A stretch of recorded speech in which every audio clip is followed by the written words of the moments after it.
I'll mess around. All right, here we go.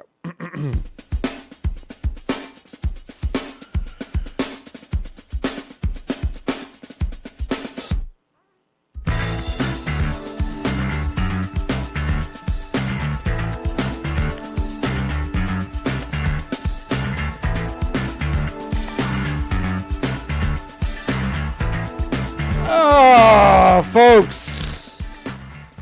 I made a really weird noise with my mouth just then. I don't know if you... That was fucking strange. It kind of was like a weird fart sound, and I didn't mean to do that.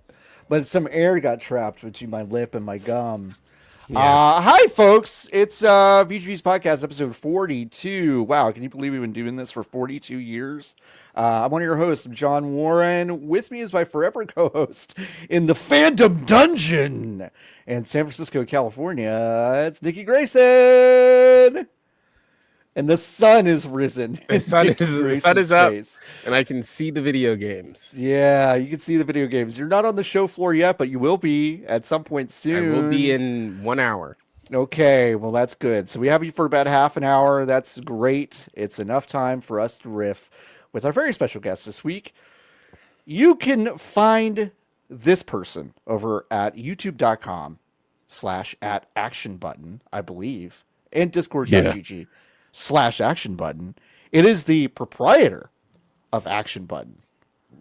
It's the one and only Tim Rogers. Hello, Tim. Yeah, that's me. What's up? What's up? I'm so happy that we have you here because we're just going to do a tight 6 hours on Video Ball, which is one of my favorite video games. Video Ball is real good. It's a really good video game, and thank you for making it. My haters love to bring up how Video Ball didn't sell. And that's not true. I bought it. Become a YouTube grifter. The word grifter has, I think, started to lose meaning, which is a shame because it's really good. It's a good word.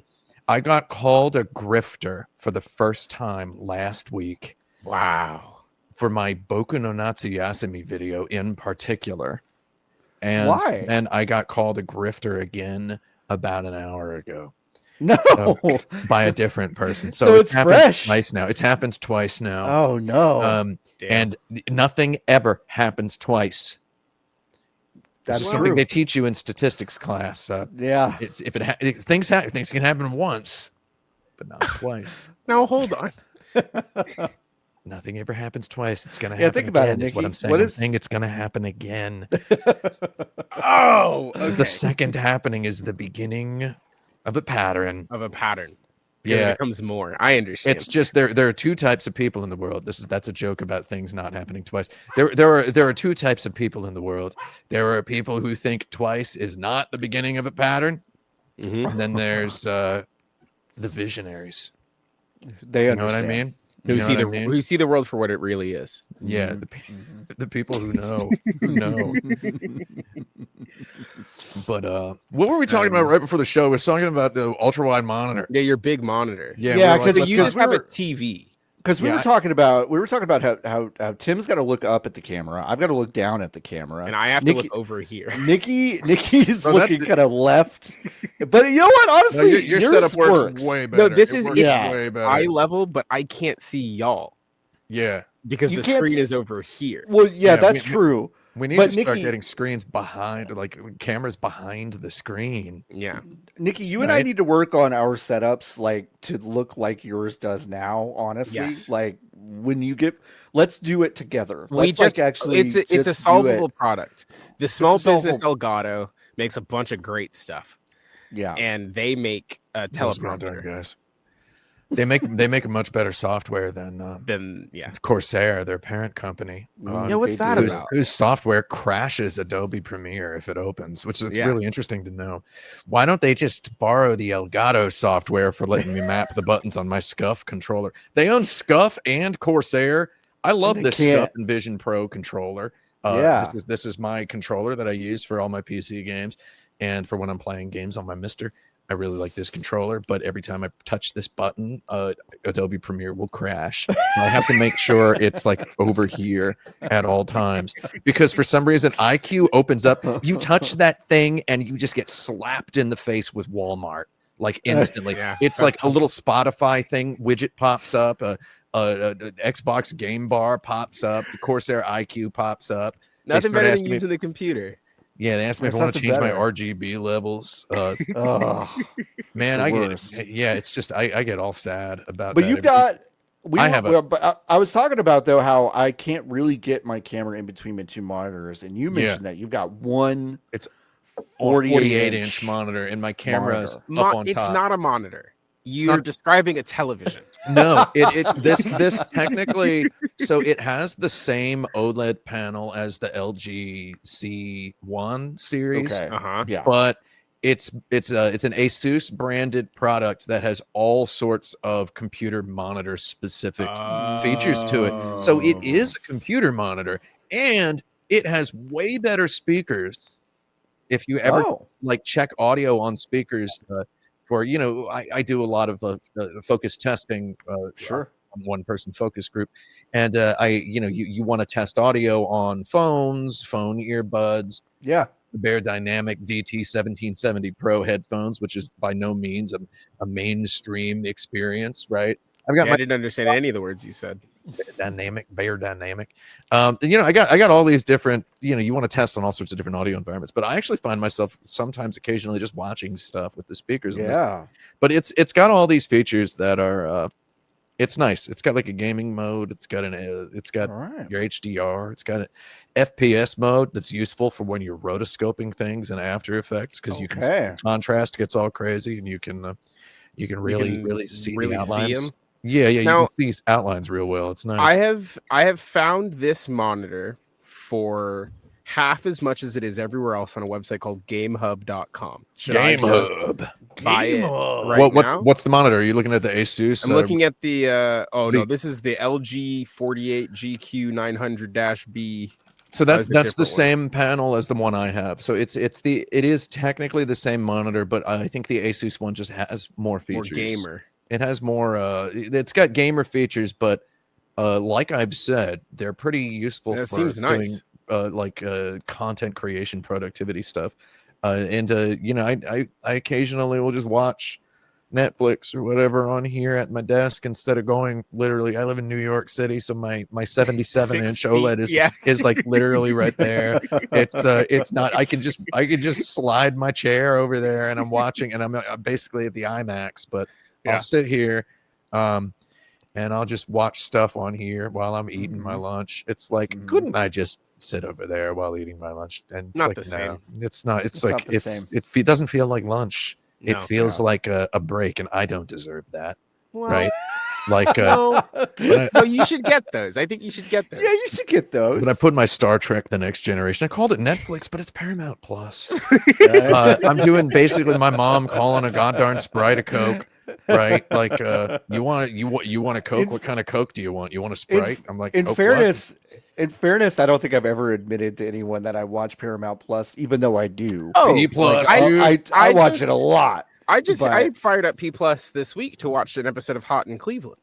The fuck you did. Shut the fuck up. Why did you watch an episode of Hot in Cleveland? I watched season 5 episode 1 of Hot in Cleveland. Why? Is that a reality show? No, it's a show. A cop show? It's like Golden Girls 2. Want to do basically. Yeah, it's got Betty White's in it. Some other white women, and then in this episode, Alex Trebek was there. Wait, so Betty White's Cedric only the only was there. The qualifier attached to Betty White is a white woman. Like she's old.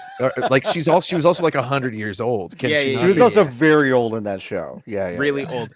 That show is incredible. It is the most like. It is insane. It's insane that they aired that on a television. Yeah. Because there are at least 4 people in every scene who are in the middle of breaking. And it doesn't seem like they took any. They didn't take any additional takes of everything. They just they had the guys that they had for the amount of time that they had, which was 27 minutes, to shoot the whole episode, and then they shot the episode on the first run through, and that was it. It was awesome, actually. I've got to say, I'm interested in this. If I recall, it's a Nick at Night product. I think it was specifically. I thought it was on TV Land. Oh, TV Land. Is TV Land's not like Nick at Night related? I think it is. Nick at Night? It did. But I'm no expert. They got syndicated from TV Land, and then they did air it sometimes on. Got it. Okay. All right. Yeah, no, it was actually awesome.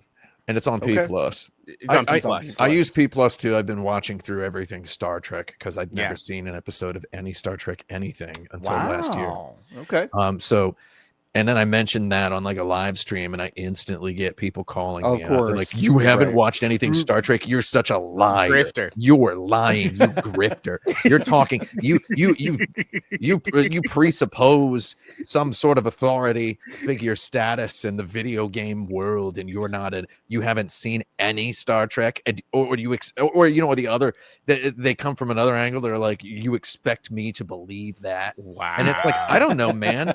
I know a lot of stuff about a lot of stuff. There's definitely holes, right? There's too much stuff. We can't cover it all. It's like an AM PM out there. The only Star Trek products I've ever seen in my life are the video of the guy saying Khan. Have you seen George Costanza saying yes, I've seen that. Okay. Does that count? That counts as Star Trek. So that's another one. And then I've seen J.J. Abrams' Star Trek. Okay, so I'd seen that. The second one of those. I guess to clarify, I hadn't seen any Star Trek TV shows. Okay. Now, as a child, there was like this moment where my brother started saying he liked Star Trek II: The Wrath of Khan better than Star Wars. And it was one of my earliest formative experiences knowing another person was flat out lying. Right? And it's like his expression of his opinion is so insanely, incredulously disingenuous. That's the kind of person my brother is. I remember like noticing this, and he never stopped saying it. And but he owns multiple cars and has 5 children, and he's married. But we should get into lying. Yeah. So he's the successful sibling. Yeah. Where I've got a Discord that has 14,000. Users. That's pretty big. He can't say that. He doesn't got one of those. How many thousands of Discord users translates in my parents' eyes to a child? Or a car. Well, or a car. How many cars is a child though? That's great. That's a great question. That's a really good question. I think. How many cars is a child? Well, how much does a kid cost? A lot. To keep alive. So much. Yeah, but how much does a kid cost versus millions of dollars? There's 3 questions. How much does a kid cost? Mm-hmm. How much is a kid worth? Right. And how much is a kid worth? Like if you're selling the child to like some foreign army or to Wayfair. Yeah. Selling a child. Yeah. Wayfair. Every kid. That's what I like about buying kids. How much is a child worth? Right. How much to a parent? How much is a child worth to a parent? A parent of a person whose child is having a child. And would you rather have a Prius or a human child? Yeah, exactly. Well, they buy all Kias in my family. Okay, they're a Kia family. I don't know why. Yeah, I was going to ask. They make good cars now. The dancing hamster commercial. They've been on that tilt for that long. Well, no, that's kind of incredible. When they got started, they got into Kia at around the dancing hamster commercial time. Wow, they were bad then. Yeah, my parents own 2 Kia Souls, which is like one of the worst. It's like the PT Cruiser of the modern era. It's one of the worst cars I've ever driven. But my brother, he's got like the more deluxe Kia SUV. Mm-hmm. They used to have Mitsubishis in my family, but they stopped getting them because so funny. My dad they crashed 2 of them. They totaled 2 of them. And it's like we used to drive Mitsubishis, but they got totaled. And I'm like, so you switched to Kia? Yeah. Like, are you the other weird superstition based decision? The thing is, Kia is more over than Mitsubishi ever was. Mitsubishis are just weird Nissans. My dad had a Mitsubishi 3000 GT in 1992. Oh, it's a cool car. And I mean, a quote unquote cool car. And it was red, but he would just drive it fast, listening to Bonnie Raitt on the highway. Oh, that's awesome. Bad. Where is this car now? Can I have it? Oh no, it's fucking blown up. Oh, no, I don't think any of those survived. No, My parents at one point had that Mitsubishi and like a Lexus LS 400, and it's the best cars that either of them have ever owned, and they fucked it up. Like they got rid of both of them, and I don't. Like I once drove my mom's LS 400, and I was like, this car feels like you're like gliding. It felt like a miracle. And every car I've driven since then, I've been like chasing that. I'm like, wait, why doesn't every other fucking car drive like this? And they just don't. Well, now the cars feel like you're gliding because like they're doing so much steering for you. Yes, it's gliding in like a worse way. Like the steering is so way worse way. Every car I rent. In my lift to the Burbank airport yesterday, the guy I was in airport. a BMW great airport. I was in the BMW. I think that's my favorite airport in America. It is. It's very great. good. Yeah. It is. It's a bus terminal. It's a bus terminal. Love it. Yeah. Love it. He had lane keep assist on, and I could see because his car had the huge screen as the speedometer zone. There's a huge green thing that was lane keep assist, but he was driving the car with like just the tips of his pointer fingers on the spokes of the steering wheel like this. And I was like, I'm watching you drive me to the airport. We're on the 405 right now. Can you not? That rules. I mean, it doesn't rule, but it's like, but it is awesome. It's like he's driving with like a Q-tip in each hand, like touching the wheel, like dainty style. Man. I found a LS 400, John. You can make this dream come true. This one's only got 50,000 miles. That's not bad. That's not bad for a 1992 Lexus LS. That's only 12 grand. Now I don't have that, but I will. I can make crowdfund it. If you look up 3000 GT, the Mitsubishi 3000 GTs, don't. I mean, I'm just gonna guess you're gonna find like 12 of them for $400 each, with like 22,000 miles on them because they blew up. Everybody I knew who had one of those got straight up punked by the machinery at some point. Like those were not built to last whatsoever. No. Subarus from that era you might still see on the road. Head gasket issues on those though. Head gasket issues, yeah. Man, you know what I like about Bob? You know what I like about Bob Hope Airport in Burbank? Yes, it used to be called Bob Hope Airport, and then they changed the name.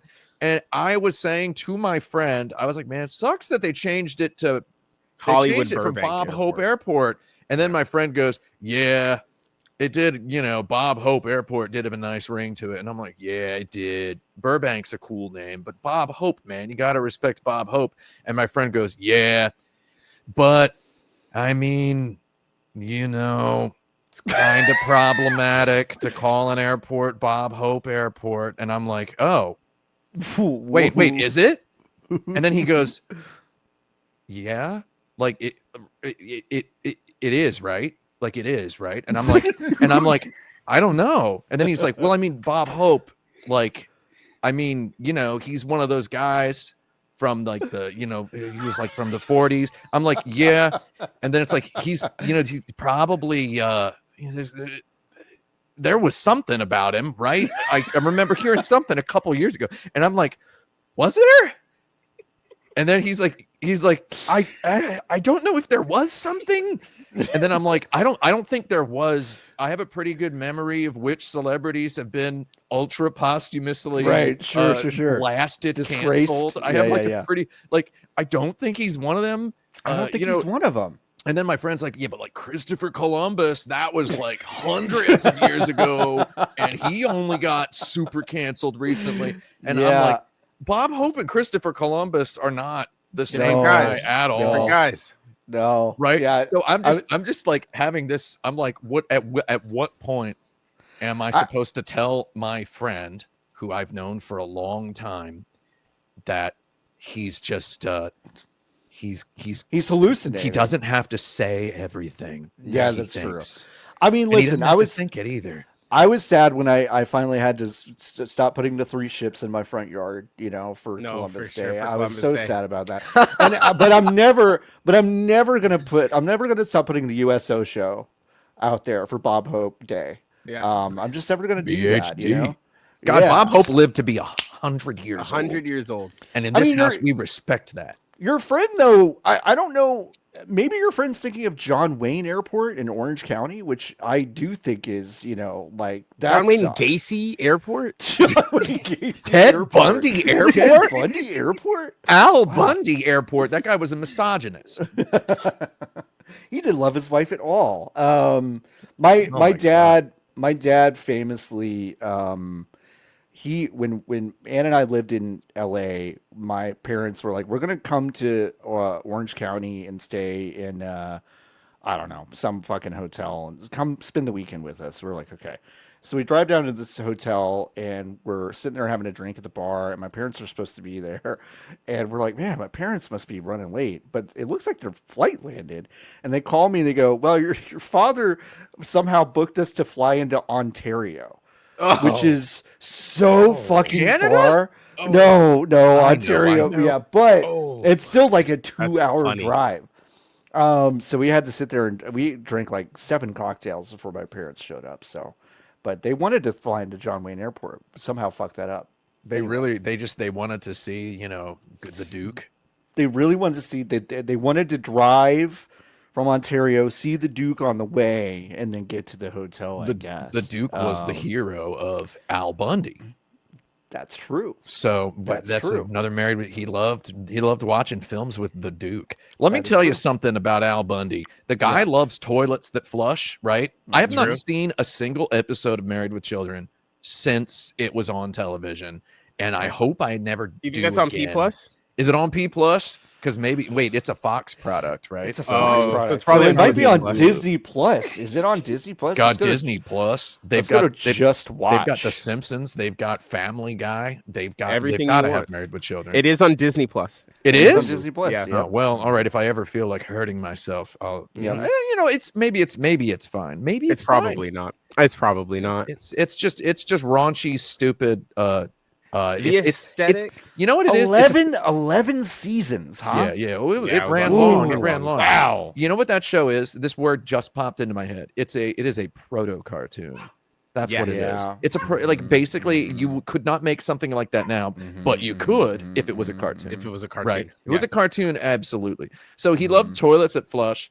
He's like he loved listening to that flush, right? And I've been living in New York, Manhattan, this apartment here for 5 years. My toilet busted one day and a maintenance guy came up and fixed it. And then afterward, it takes 82 seconds to flush. I have to stand there. Long. I hurt my neck because of my toilet. Because I always try to stack up tasks and multitask and do other stuff while flushing the toilet. Like, I can put the toothbrush away. I can put the toothpaste over here. And I'm like this. I'm doing like a goddarn Crouching Tiger, Hidden Dragon sword pose while I'm like in the bathroom, and I hurt my neck. So I've obtained a little bit of empathy for Al Bundy loving a toilet. That every time I'm in somebody's house or a public bathroom, and first of all, public bathrooms, little flush satisfaction in public bathrooms. They don't flush right. They haven't flushed right since the goddarn 80s. You know, you got to wave your hand around. I love a really dramatic flush. Like playing the Microsoft Connect game, getting the toilet to flush. Like, I hate it. I've just learned about 2 television programs, and then I must depart, and I will leave you with this knowledge. Okay. Yes. There were 2 spin-offs for Married with Children. That's true. Yes. Both of them starred Matt LeBlanc. Good old Matt. Wow. I can't believe Friends was a spinoff of Married with Children. Does that guy not have a phenomenal last name for the type of guy he is? Yeah, white guy. Yeah, like the white. So before you go, you're at GDC, right? You're going to go to the show floor and play some games, right? It's true. I would recommend you check out a video game there that I waited specifically for this day to record this show so that I could speak about this. I recommend you check out a video game which last night won not only the Wings Award, I don't know what that is, but it won the Nuovo Award for innovation, and it won the Seamus McNally Grand Prize. That's a huge one. I know about that one. It won that. The game is called Consume Me. Consume Me. It is available at the IGF Pavilion. Okay. And it is a video game about starring, drawn by, developed by, designed by, directed by my girlfriend, Whoa! So go check it out. Congrats! Go check it out. Huge. She won the Seamus McNally Grand Prize.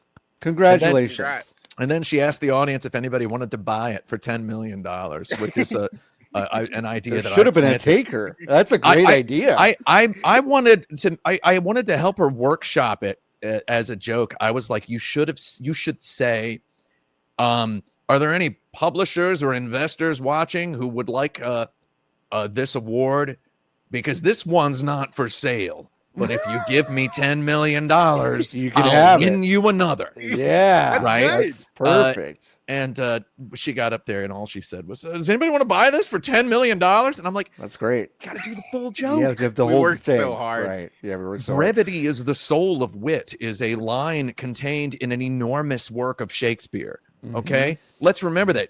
Everybody likes to take that one sentence out. You got to sometimes. No, it's the journey. You need to set up. You need a beginning, a middle, and an end. But she won the grand prize. She won the grand prize. There's other people who worked on the game too, but they're just not as. That's a big one. No offense to them, they're just not as interesting to me as the person who lives in my house. Listen, I get it. Not as cool as you. Just not. They're not as interesting to me. I hope. I want to make sure. I want to make sure I'm understood. They're not as interesting to me as my girlfriend who. Well, Nikki, before you go, go play it. I hope see if you can. Rest of your week. If you see her, tell her I said hello. If you see her, say hello. That's a Bob Dylan reference. That is. Thank who? you. Well, who? Do you not know Bob Dylan? See you, Nikki. Not really. See ya. He's a guy. Bye. Oh, bye. Do I have to? Are you gonna? Uploads in progress. We recommend you stay into the studio. Leave an open upload.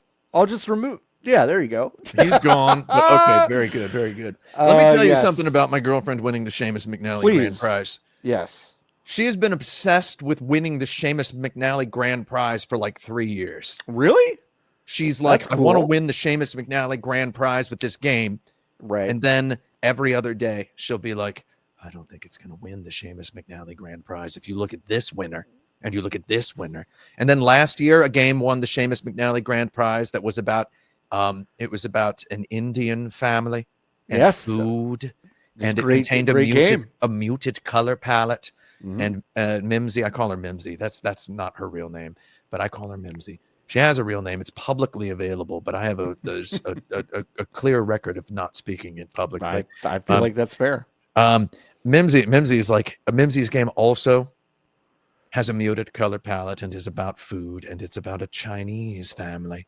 So it's so she was like, will people be able to see past the superfice of this game? Mimsy's game is 10 hours long. Oh, that's a lot longer than Venba. Venba was 4 minutes. I'm just kidding. It was an hour though. I'm slandering Venba because of because I had to pretend to dislike Venba on a live stream when I was hyping up Mimsy's game to prospective voters from the Seamus McNally Grand Prize, none of whom I believe were watching, much less paying attention.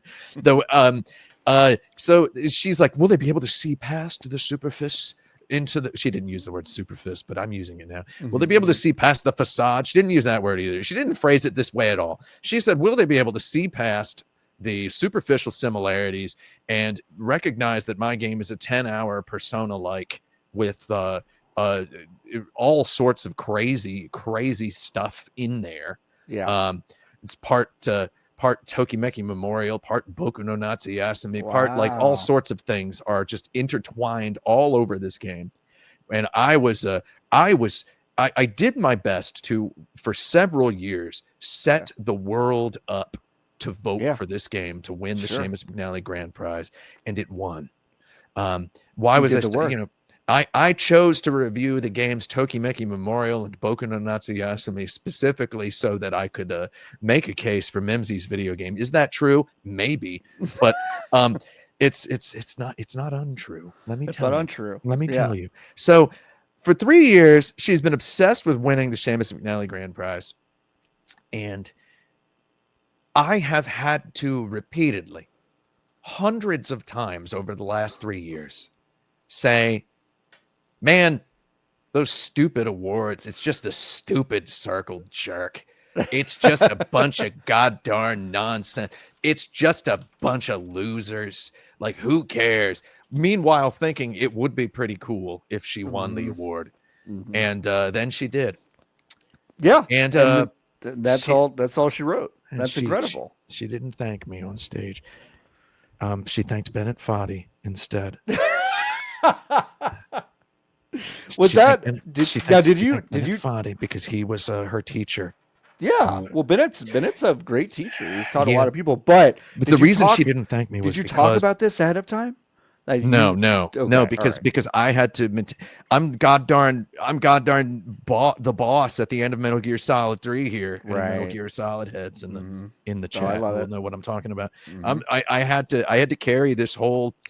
I had to LARP this GDC awards hater persona for talk about how awards don't matter for years. For years, I had to talk up this persona. I made a sacrifice. She won the award, and it's very good. And that's good. That's awesome. I lost 6 Patreon backers because I used the announcements channel in my Discord to announce that Mimsy's award had won. And 6 $3 tier Patreon backers left. 2 of them messaging me angrily. That channel is for announcing when you have a new video. You grifter. That's when I got called a grifter for using the announcements channel in my Discord to announce that my girlfriend won the Seamus McNally Grand Prize at the Independent Games Festival Awards. Yeah. I got called a grifter because they thought I saw a ping and I thought there was a new video. That would rankle me. I would not love that. So if you can't handle me at this, etc. I'm not going to complete the meme format because who cares? I'm too old to complete the meme format. I can only insinuate them. Yeah. Right? I get it. I mean, but congrats. Congrats to Mimsy. That's really exciting for real. Congratulations to me. No, you did it. You did this. I will never win an award for anything in my entire life. Do you realize this? I don't know if that's true. The closest possibility to me winning an award is literally the Pulitzer Prize. That's the only thing I have any chance of ever being in contention for, and it will so never happen. It will never happen because I will never publish any of the work that I've written that I look at like this and go, that would probably get in there. I have such disdain for the Pulitzer Prize. That's why I don't do it. It's not that I hate the public. It's that I just don't.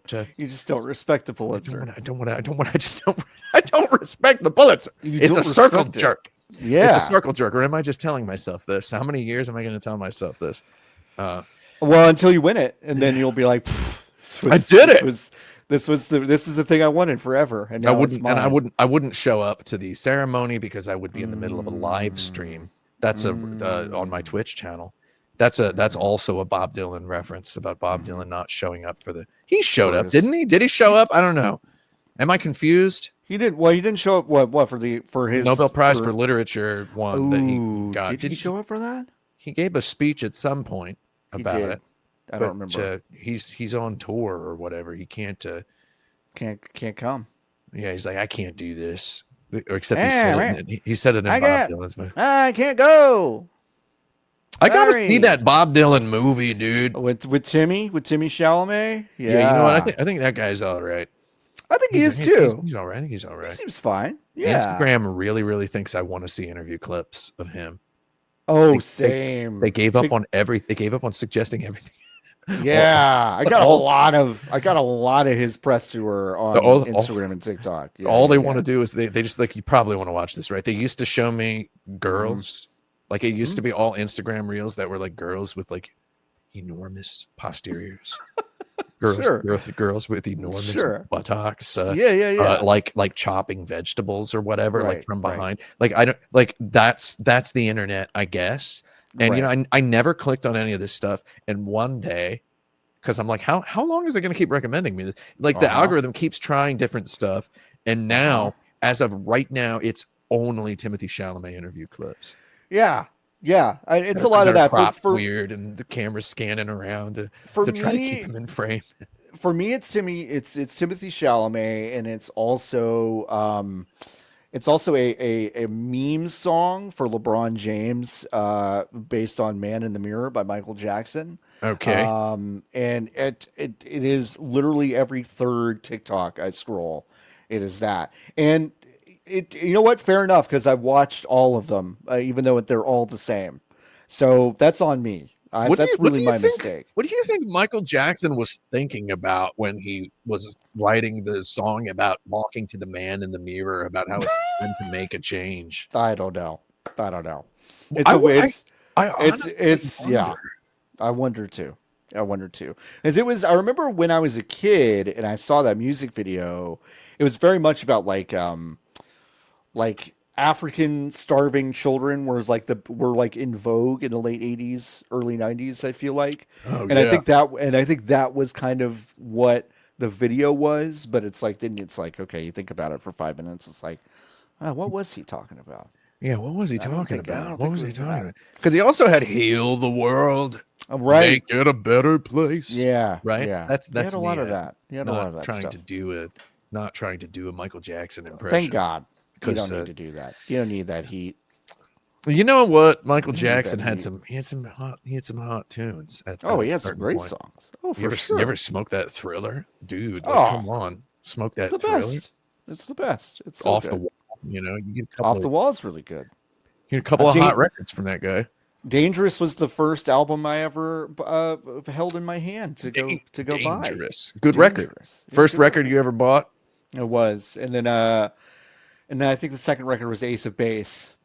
Oh, I saw the sign and it opened up my eyes. And then we can't really joke about Ace of Base anymore. Really because of that. Wait, was there something? Yeah, they were weird. They were weird. Nazis? They had some stuff. Yeah. I mean, and need to carry a Nazi Rolodex around. And all that she wants is kind of like really another regressive. Baby. Yeah. What if by baby they meant another Pomeranian dog? Ooh, you have two now, right? Yeah. They're right over there. You can't see them. They're right. They're just off camera having a great time. Do you take them a lot of places? When we travel, we take them everywhere. Okay. Mm-hmm. They wouldn't let Mimsy take Blaster. Blaster's the black one to GDC. Mm-hmm. They had rules, and Mimsy was wearing a black dress when she accepted the award. If she had Blaster with her, it would have been so good. That would have been cute. It would have. She's a Blaster's just a beautiful little black Pomeranian. She's just the most gorgeous dog. Blaster, where are you, baby? Come here. I don't know where she is. Blaster. She's very sad. She's very sad because Mimsy's not here. She's been just lying by the foot of the bed, thinking Mimsy will come back. So how are both of them when you are separated? Are they despondent? Are they weird? My wife and I have two dogs, and they behave very differently when one of us is gone. So they don't like when one of us is gone. I think they generally act the same when one of us is gone, which is they lie on the floor by the front door. Which we also have. It's like very hot in here all the time because we got one of these Manhattan apartment buildings where the management turns the heat on the first time someone over the age of 70 complains, which the typical over 70 New Yorker who hasn't moved to Florida yet, right? Sure, so it's like they moved to Florida I understand why they moved to Florida now. I don't agree with it, but I understand it. Like it's they just apparently, if one old guy, it's like a weird Groundhog Day, complains enough, they turn the heat on in like September. And it is so hot that I have every window open all the time, dead of winter, right? So it gets to be like 85 degrees in here in the winter. Like it's so bad. That's really hot. Yeah. That the dogs love to lie on there's a stone tile area by the front door. I guess because it's colder. It's like remarkably colder to the touch. So they lie on that. We've got cooling pads for them, but they lie by the door if one of us is gone. Yeah. And they just stare at the door. Yeah. And I've put a camera out when we're not here before, and they do that when neither of us are here. Yeah. And we live right across the hall from the elevator. So every time someone gets in the elevator, they freak the heck out. Yeah, they go completely crazy. They're like, who's in there? And then they stop. They just immediately stop and lie back down. But Blaster's been weird while Mimsy's been gone. Yeah. She's been just kind of rolling around on the floor in the bedroom. Like she's looking for her. I always say, you guys want to go look for Mimsy?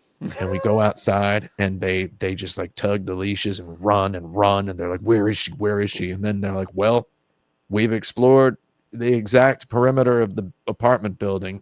She's probably back home.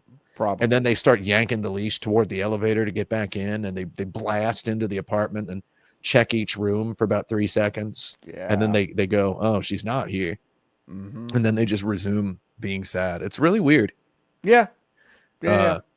But that's how they are. That's how those babies are. Dogs are strange. I love my dogs. Ace of Base, all that she wants is another baby. A Pomeranian tomorrow. A Pomeranian tomorrow. I like it. I like it. God. I have long thought Pomeranians are very cute. I have a Chihuahua now for the very first time. Those are good dogs. I'm kind of on board with like the really small. I love them. Small guys. Yeah, I love the tiny dogs. Yeah. How much your Chihuahua weigh?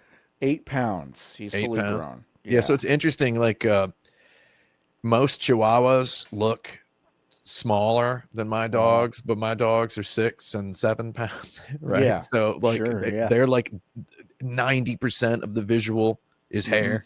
Like so it's just crazy to see Chihuahuas on the street and be like, well, that dog's definitely smaller than mine. And then it's like, not really. Yeah. My dog gets wet. He looks insane. like those owls that take a bath or whatever, and they show them, and they just, My girlfriend always posts like Instagram stories when he's like wet from a bath. Right. And I'm always like, man, don't disrespect my boy. That's basically like nudes. At that point, like that's like dog nudes for him. He didn't consent to that. He didn't consent to that. No way. That's not what anyone should know him as. They should not know him as that. There's like an emoji in my Discord of him wet, and that bothers me. That someone got from one of her Instagram stories, which I don't like it. I don't like it. It's not fair. It's not fair to him. Fair. He didn't ask for that. There's no way he asked for that. He's just a beautiful little dog. I love the little dogs. They're so sweet. He's just laying on the floor looking at me right over there. He's just staring at me. Come here, baby. Here, let me get. Sweet. I got chicken in my pocket. Okay, there's that freeze dried chicken. Pocket. We love it. We love the pocket chicken. Bibithy, you want chicken? Come here. We are waiting. He's slowly getting up. Mm-hmm. He's like rolling. Come on, chicken. Chicken. You want chicken? Come here, little dog. Come here. Oh. The secret dog has appeared. You want? Oh, yee. The Blaster appeared. I love how hard it is to see her. It's so funny. like I just like cannot see her at all. All I'm seeing is like the tiniest glint of orange in her eyes because she's got bright retinas. Come here.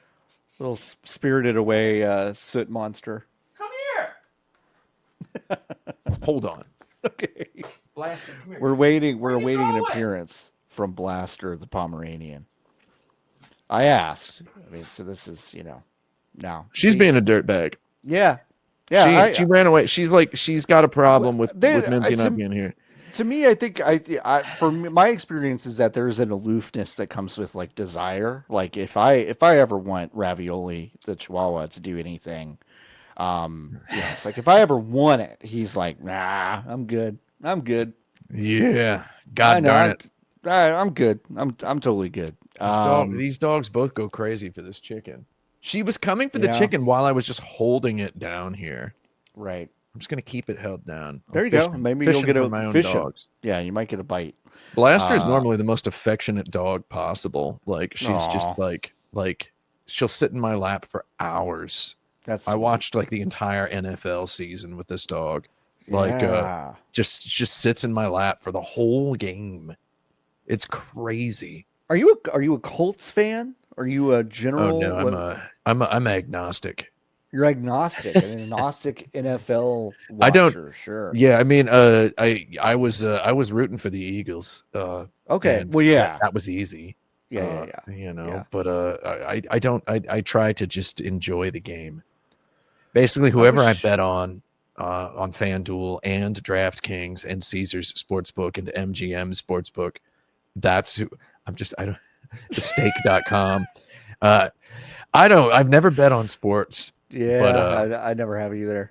But I'm thinking of getting into it. I'm thinking of getting into it. Most of my family and my in-laws, they're into it. I was like, it was like last Thanksgiving. I just was like, oh, you're all gambling on these. They're all gambling on every sporting event now. Yeah. It's wild. It's the most absolutely normal people are doing it.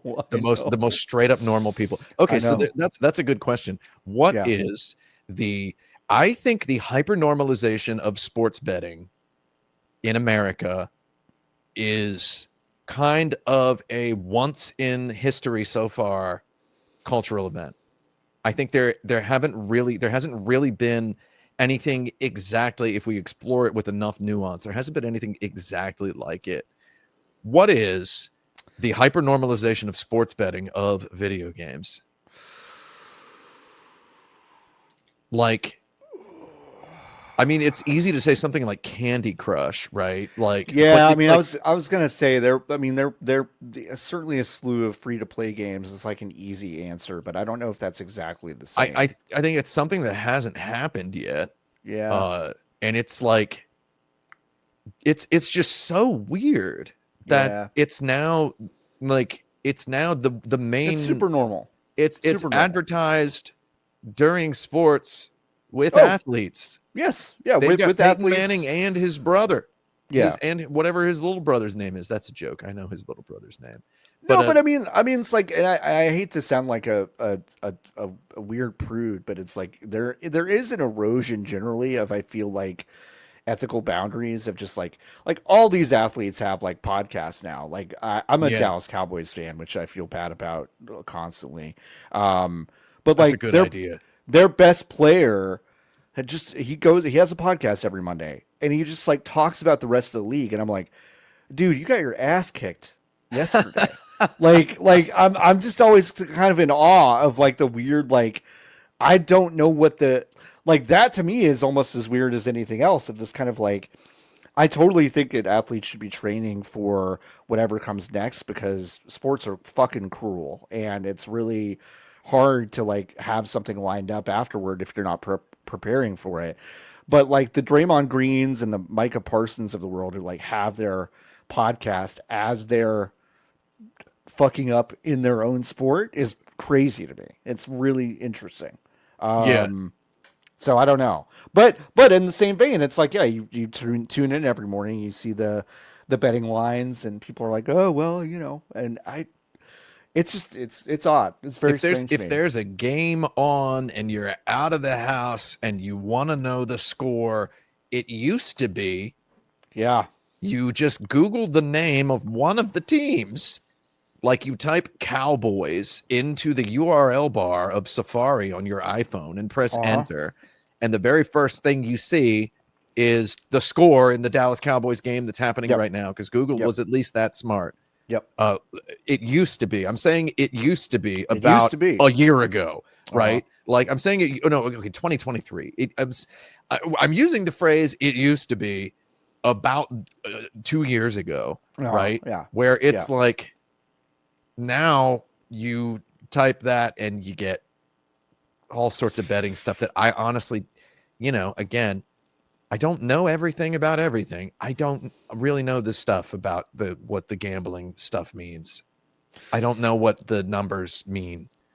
I could learn probably very quickly, but then I would be tempted to start throwing money in there. You could learn from DraftKings.com. They could explain it all to you and be happy to take your first $5 of DraftKings. So DraftKings is like named after like was it originally like a fantasy draft website? Yes. And now it's just bet on games. The line from fantasy sports to like just straight up gambling is that's what a straight line. That's what normalized it. So basically, there's something in video games that will explore a dark path that will basically become hyper normalized as a, I don't know.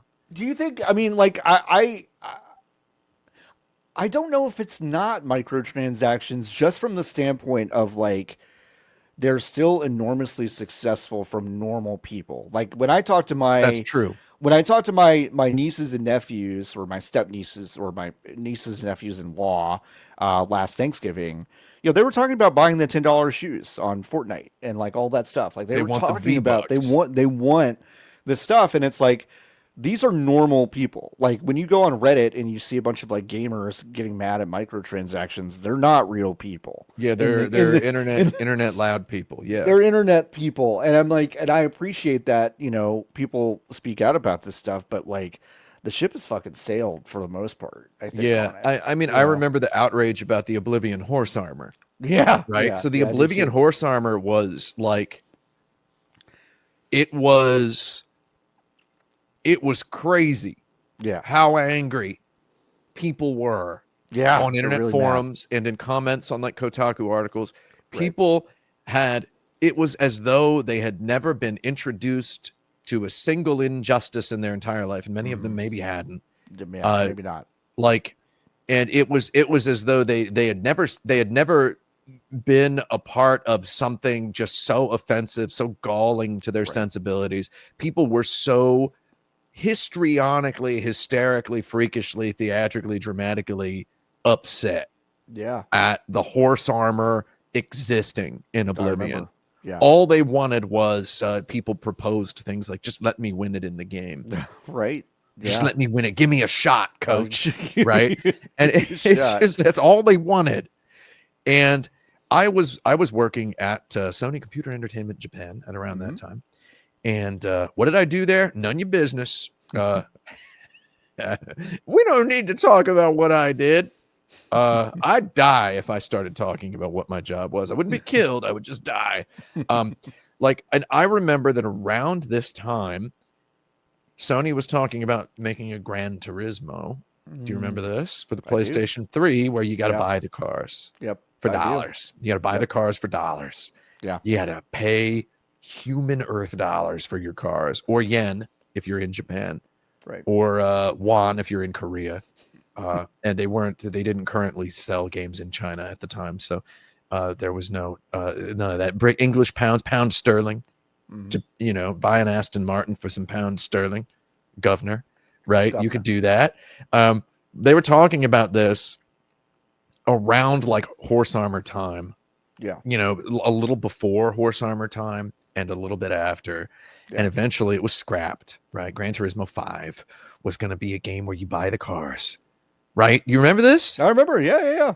And because I was a big Gran Turismo 3 A-Spec and Gran Turismo 4 fan. I was so excited about the new stuff. And I remember I was hot games. I didn't want to pay real money for that stuff. People were losing their minds at the idea of having to pay some money for some games. Yeah.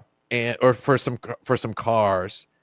And 10 or so years after that, I'm playing Forza on my Xbox. Sure. And I want a specific car. Yeah. And it's just like the in-game economy is so wacky. Yeah. Where it's like, it's 5 million credits and you can get 1,200 credits for doing a race. And if you turn the assists off, you get 300 more credits. And I'm like, are you telling me to run this race 416 times so that I can have a Huawei? Right? Like, is that what you're telling me, Rick? Is what I'm saying to my Xbox. And I'm just like, I'd pay some money for this Would I pay some money for a car? I probably would. And then you get on the thing and it says you can get 100,000 credits for $3 or whatever. And then you just start to get kind of mad that you paid $60 for the game. Mm-hmm. And then you just start to think, what would it have been like if Gran Turismo microtransactions were normalized way back when? If that actually had gone through, if the horse armor if the enraged horse armor haters hadn't kind of kicked the bucket all the way down the hill, whatever that means, for the Gran Turismo. Like, I feel like there was a thing happening in internet comments that ended up snowballing into me just having to pay $60 for Forza and then grimly considering paying $10 extra so I could have a Ferrari. But yeah, I mean, it wouldn't have even. It would have been more than that. It would have been more than that, and also, you know, it's like I do think some companies are dipping into that kind of bad economy stuff. I mean, 2K has been really bad. I haven't played one of their golf games in forever, but you know, a friend was reviewing it, and they basically did the calculation of like, you'd have to play the game for 300 fucking hours to like get your character all the way to like level 99. Yeah. And so the economy is so busted that they're like, well, if you don't want to play it for 300 hours, you can give us another $100. And it's like, so Jesus Christ, you know, that's crazy. I worked on a lot of like I was, as a consultant, I lived in the San Francisco Bay Area from 2010 to 2017. I was a consultant at a lot of you know, like companies that were making video game like products, apps for phones, gamified things. Yeah. I can say with a whiff of authority, I can say a lot of those economy numbers that you experience in games today for stuff like the 2K golf, where you'd have to play 300 hours to get to level 99 without purchasing an experience accelerator. A lot of those numbers are either direct copy pastes or very, very close family tree descendants to napkin math that was done at pitch meetings in like 2011. Like, no joke. I believe it. I'm not even joking with you. I believe like just napkin math. Like, that was like, well, we could get players to get this many points, because you end up, when you're balancing an economy, you're like, how many points per hour, points per minute. You know, games like Destiny that are designed around the 1 minute, the 5 minute, the 10 minute, the 20 minute, the hour. You know, Destiny's nice enough to offer like 2 hour tastes. You can have a 2 hour entree if you want, right? So it's like a lot of these social mobile games would stop at they specifically didn't want you to play longer than 5 minutes. Right. And they wanted you to experience the game at like 100 hours spread out over 6 to 8 months. Right. And I feel like there's a lot of that napkin math that remains in your games with either free-to-play or microtransaction-based elements now.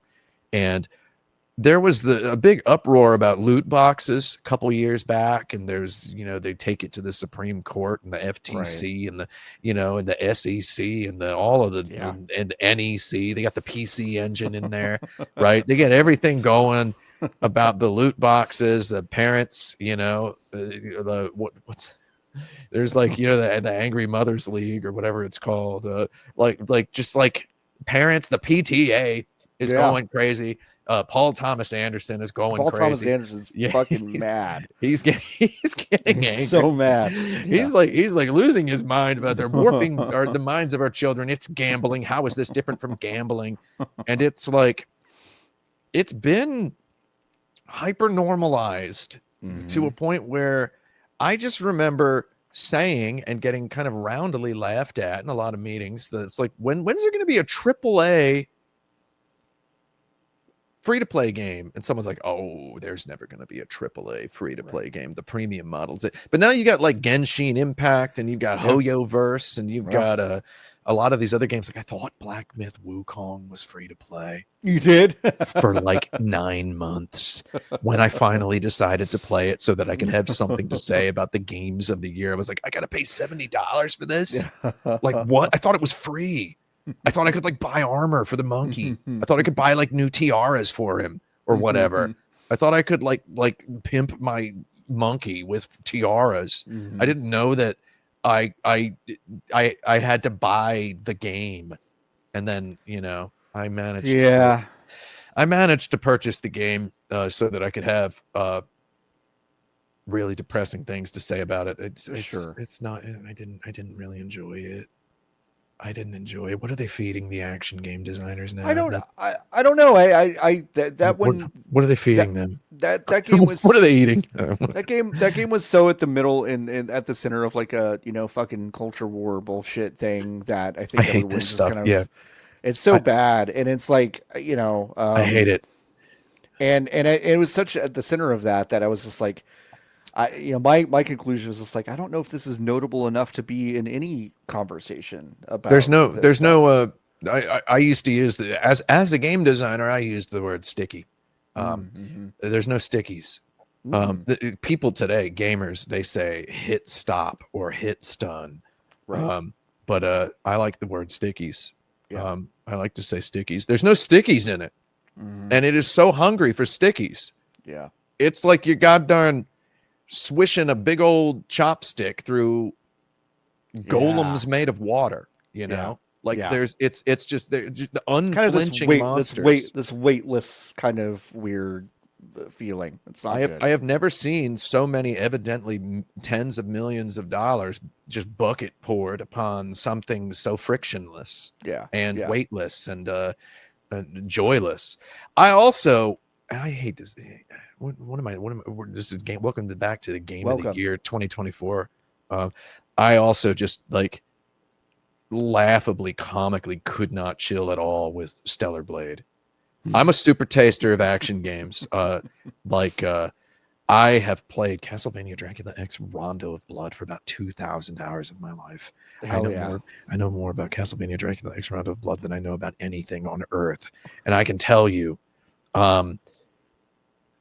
what are they feeding these guys? It is a Xerox of a Xerox of a Xerox at this point. They're mimeographing this stuff, right? Like they don't even have a Xerox machine. It's like there's a carbon copy of a carbon copy at this point. And it's like, where are you getting half of this stuff? So you play something like God of War Ragnarok, right? It's crispy as heck. Crispy. Yeah. I mean, I picked that up again this past week actually. And, just kind of bouncing between a bunch of stuff. And I'm like, it's crispy. Still feels good. It still feels really good. Yeah. I'm playing it and I'm like, somebody here played God Hand. Somebody here played Panzer Dragoons Vi. Somebody played this. And it's like, I'm just like, Sega Saturn games are springing to mind in like the design of specific mechanics. And I'm like, somebody played Guardian Heroes, somebody played Sin and Punishment, and it's like it's in there, right? Yeah. It's in there. Yeah. And then I'm playing Stellar Blade, and it's like somebody played Genshin Impact, right? Somebody played Breath of the Wild, I guess. Somebody played Devil May Cry 5 on easy. Yeah. Right. Like I'm not sure what I'm getting out of it. It's just it feels so heartless. Yeah. Not in the Kingdom Hearts way, because that's my short review of Final Fantasy VII Rebirth. Is somebody here played Kingdom Hearts? I love Kingdom Hearts. You do? Yeah, no joke. Yeah, I love Kingdom Hearts. I'm trying to love it. It is the David Lynch of video games. Yeah, I mean, I'm trying to love it. I've been going back through really slowly on streams, and because I had bad memories of the first one. I had it's a minefield of bad memories. The whole series. And I remember picking up 3 and feeling like a part of me was missing to enjoy it. So I've been going back, and it is not without its charms. Like do. Did you play 2? I'm not through 1 yet again. But I did begin to way back in the day, and I only stuck with it. So if you're playing on 3 PC, hours, you're playing on PC. Yes, I am. Yeah. Like this, my 48-inch OLED, 4K 120. Yeah, flawless nice. 4K 120. It's very nice. I really like how available those games are. Birth by Sleep is my favorite one. Okay, like that's I think that's the best one from a specific combat design. I think as a game design minded person, there's so much stuff going on in between Kingdom Hearts 2 and Birth by Sleep that is like super, super exciting. And there's a lot of really, really excellent, incredible RPG combat, like action RPG combat stuff going on. You got to play it with an Xbox Elite. We got to play it with the controller and paddles. You gotta have paddles on your controller. You want to have your I don't know, like I've got paddles mapped. You want to be able to toggle the. I don't know how far are you in one right now. I just got past the. I skipped the first Hercules shit on accident and went and did the jungle shit, and now I'm going back to the Hercules shit. Some early. Jungle is rough. Oh, it's probably it's bad. I memory hold it because I did beat that game when I was 16 or whatever. I beat that game, but it is insanely bad. The level design and layout and just structure of that entire section like made me want to pull my hair out. I honestly, I'm gonna say this, and I don't know who needs to hear it, but there's none of the Disney levels are good in Kingdom Hearts 1. Yeah. In fact, some of them are master classes in the opposite of how to design a compelling 3D AAA video game space. Like the Alice in Wonderland one, it's just a bunch of boxes. The Aladdin one, a bunch of boxes. There's an upstairs. The Pinocchio whale is trash. And the Little Mermaid wasn't good either. I was saving that for last. Okay. the Tarzan one is like it's a masterpiece of it is a masterclass, an inverse masterclass example of how to create something with no sense of place, no flow. It has no flow.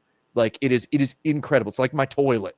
Takes 82 seconds to flush that Tarzan level. Like it has no flow. You do not feel like you're in a place like ever. You could not draw it like Metroid Prime style map. Yeah. You could not draw that. That was not something that had any sort of cohesive structure in terms of like what a level actually looks like. Crazy bad. Yeah, and then the Little Mermaid level is if I were writing some kind of early 2000s BuzzFeed listicle of worst video game levels, it might be number one. It's really bad. Think that might be the worst video game level of all time. It's hard to get through this game straight up. Like it is it's like I keep getting told by my community that it'll get better once I get to 2, try some other stuff. I'm like I'm sure that's true. But 2 has this like 4-hour intro before you become Sora again. Right. And I actually really like that. Okay. I think it's staged really nice. And then once you become Sora, I think it's pretty cool. Once you get your boys back, Donald and Goofy. Once you get Donald and Goofy back, it's good. But it's Kingdom Hearts 1 starts to get good in the very last level. When they finally have the Kingdom Hearts stuff comes in. Yeah. And you've got Maleficent. That's how I pronounce Maleficent. That's the correct pronunciation. It's not true. But once Maleficent comes in and you got to fight the dragon and that whole level is just cool. Yeah. And it's like clearly they were interested in having Disney characters and being an RPG and having some Final Fantasy characters, but they didn't really know what they were doing. And then in 2, it's like they're like, oh, we've got a really cool combat system. Kingdom Hearts is all about toggling your lock on. Yeah. It's all about turning the lock off. Yeah. And free aiming every once in a while. It's all about the soft lock. Yeah. It's all about seeing the reticle. If you play it like an action game, you won't have fun. But if you play it like an RPG that is trying something wild, you might have fun. And in 2, it makes way more sense. But it's like you're just keeping your eye on there's the soft reticle and the hard reticle all the time, right? So when you toggle the lock on off, you'll just see a reticle locking onto a guy. Yeah. And it's like if you attack, that's who you hit. Mm-hmm. And then you just get a feel for that. And You have to just quickly think, and that's why, again, I like the paddles, because I get my analog sticks and all of that. I never have to take my fingers off the analog sticks, and I can just you can toggle it off, and you can. It's like, am I more concerned with my enemy or my environment right now? And then you get into the point where you're fighting the goddamn optional playlist of super crazy bosses, right? And you're just kind of working your way through all of that stuff, the VR missions of Kingdom Hearts, and you get to a point where you're just like, I love this system. And it would have I feel like the one of the main criticisms I have of Kingdom Hearts now in the year 2025, since you asked, is is it needs better sound effects. You hit a guy with your keyblade and it makes this little boing sound, right? I want like a loud bone cracking sound, you know, like a sound like I just hit a guy with a scepter in Diablo 2, you know, like a crack. You know? Do you think they may have had those, but then in a past with Disney, they were like, we can't have bone down. We can't have bone cracking. There's some sound directional stuff. There's some of the sound direction in Kingdom Hearts is off. I mean, my brain is burnt by that Little Mermaid level having they don't get all the notes they were allowed to have, and it's looping and looping and looping and looping. And you mentioned Kingdom Hearts, and someone, you know, like a normal adult, my cardiologist played Kingdom Hearts. I talked about Kingdom Hearts with my cardiologist. Viewers of my stream will know about this, and normal adults will be like, the music, dude, Yoko Shimomura, man. And I'm like, that may be so. It may be so that Yoko Shimomura is in there. But she was basically making karaoke midis out of the table scraps that were kind of bequeathed to her by the Disney representatives half the time. It's not like what Mitsuhiko Izumi did with the Teenage Mutant Ninja Turtles theme song that he was given full license to for Teenage Mutant Ninja Turtles, Turtles in Time. He pops out in the Technodrome Let's Kick Shell track. He was given access to all the Teenage Mutant Ninja Turtles music that he could possibly want. And he goes, nah, man, I'm good, bro.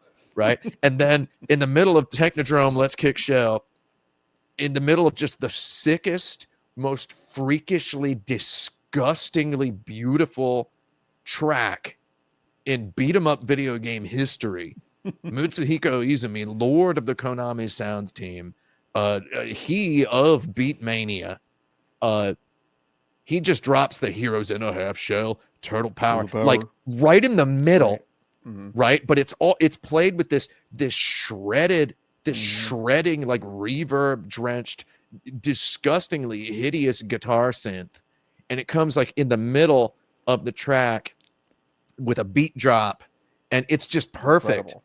That's all he uses. And it's like, so when I hear someone say Yoko Shimomura, man, Kingdom Hearts, all I can think of is that goddamn Little Mermaid level, where it's not as bad as I'm saying, but it's pretty bad. There was a couple notes of Under the Sea that's just being looped. Yeah. And it is maddening. It is some goddamn Lovecraftian cosmic horror, brain blasting, you know, skull shattering. It's terrible. It's pretty bad. Nobody likes swimming levels pretty much ever, right? No.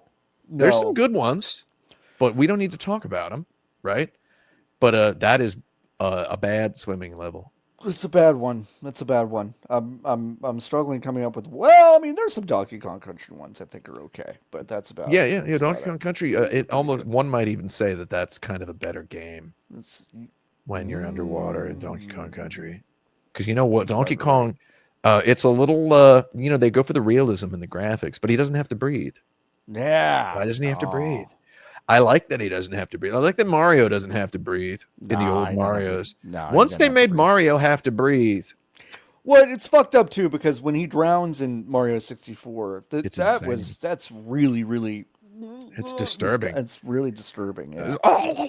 Like he really sounds like water's filling my lungs. Like they're waterboarding him, like Shigeru Miyamoto's asking him for like the nuke codes or whatever, right? Yeah, it's not great. Yeah, it's real bad. Yeah, I love it though. As an artifact, I think it's Charles Martinet as a voice actor. I have a file that's just called Mario.wave.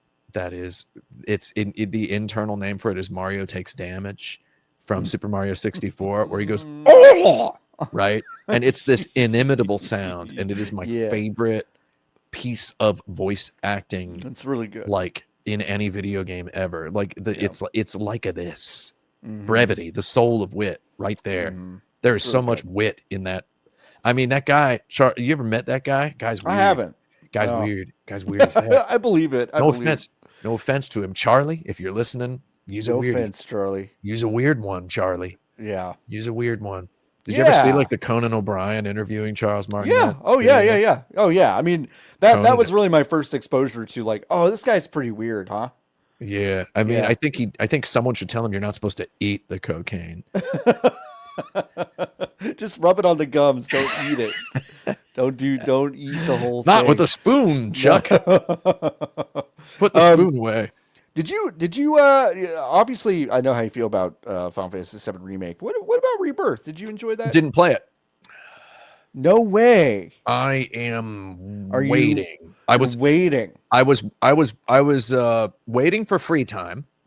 Okay. Then the PlayStation 5 Pro was announced, and I was waiting for the PlayStation 5 Pro. And when the PlayStation 5 Pro came out, I'm the one guy who bought one. Yep. I was able to give my original PlayStation 5 to someone who needed it. I was waiting for the PlayStation 5 Pro. When the PlayStation 5 Pro came out, I booted up Rebirth, and I went, oh, yeah, that looks good. And then I was waiting for free time again, and then they announced the PC version. A few weeks after the PlayStation 5 Pro came out, I was waiting for the PC version, and now I'm just waiting for free time again. Okay. And I would have played it today, but I had to do this podcast. That's a joke. Yeah, that's a joke. I was not going to play it today. Trust me. Yeah. I need a whole. Oh, you need a lot of time. I need a whole week set aside to do it. A whole week. I got to capture the whole thing, obviously, because I capture everything I play. A good habit if you're looking into. Do you how would YouTube videos? Your brain probably works differently from a lot of people's just generally, but it's destroyed. Sure. With regard to video games, anyway. What advice would you give to someone who maybe lacks the discipline to do those things for themselves? What you mean, like the discipline to do work while doing your hobby? Yeah. How do you separate those things? Do you just not care? Are you just broken? They say when you turn your hobby into your job, you'll never have a hobby ever again, right? Yeah, which is kind of true. For me, playing video games for leisure purposes is kind of broken at this point. It's been broken for about 20 years though. Since I worked on video games, I worked in marketing and advertising and design and project management, and eventually as a producer director, learned a little bit of programming, learned a lot, learned all of. I basically know how to pretend to do any video game industry job, right? And this all happened purely by accident. By somebody needed a guy to do this, somebody needed a guy to do this. So I have all of this in my head where it's, first of all, I think if you want to make video games, you should make one, right? You should make one by yourself, and don't make it. It doesn't have to be a big one. You don't have to make Undertale, right? Yep. You don't have to make Undertale, but just make a game that has a beginning, a middle, and an end, and then maybe people will find you, right? And I just think that making a full product is the best way to learn how to make stuff. Sure. I think most people in YouTube comment sections should try making something. Yeah, agree. I feel like if you've ever thought you could make a YouTube video, but you've never done it, try to write. Okay, here's 150 words is a minute. Okay, it's about a minute. If you're reading from a script at a cadence like this, 150 words is almost exactly 1 minute, about 98% of the time. Okay, so you write yourself 450 words. That's 3 minutes, right? And now try to make a video, right? That's what I would say. And then just learn every time you. I mean, anybody who has learned any programming at all knows that it's all about reading forums. Sure. It's all about Googling stuff. Sure. You just kind of Google your way into knowing all of this stuff. That's the dream of the internet, the utopian dream of the internet that is being shattered by betting apps. It is. Sports betting apps and grifters and whatnot. But it's like you just Google your way into knowing everything about programming. You can get there, right? It's not hard. You can also do that for video production. You can Google your way into knowing everything. There's unfortunately a lot of misinformation, disinformation, flat out wrong stuff out there, but you can get there. But for me, figure out what's wrong. You can figure out what's wrong. Yeah, and sometimes you won't know what's wrong until you try it, and then you're like, wow, that person was totally wrong, right? And that does happen quite a bit.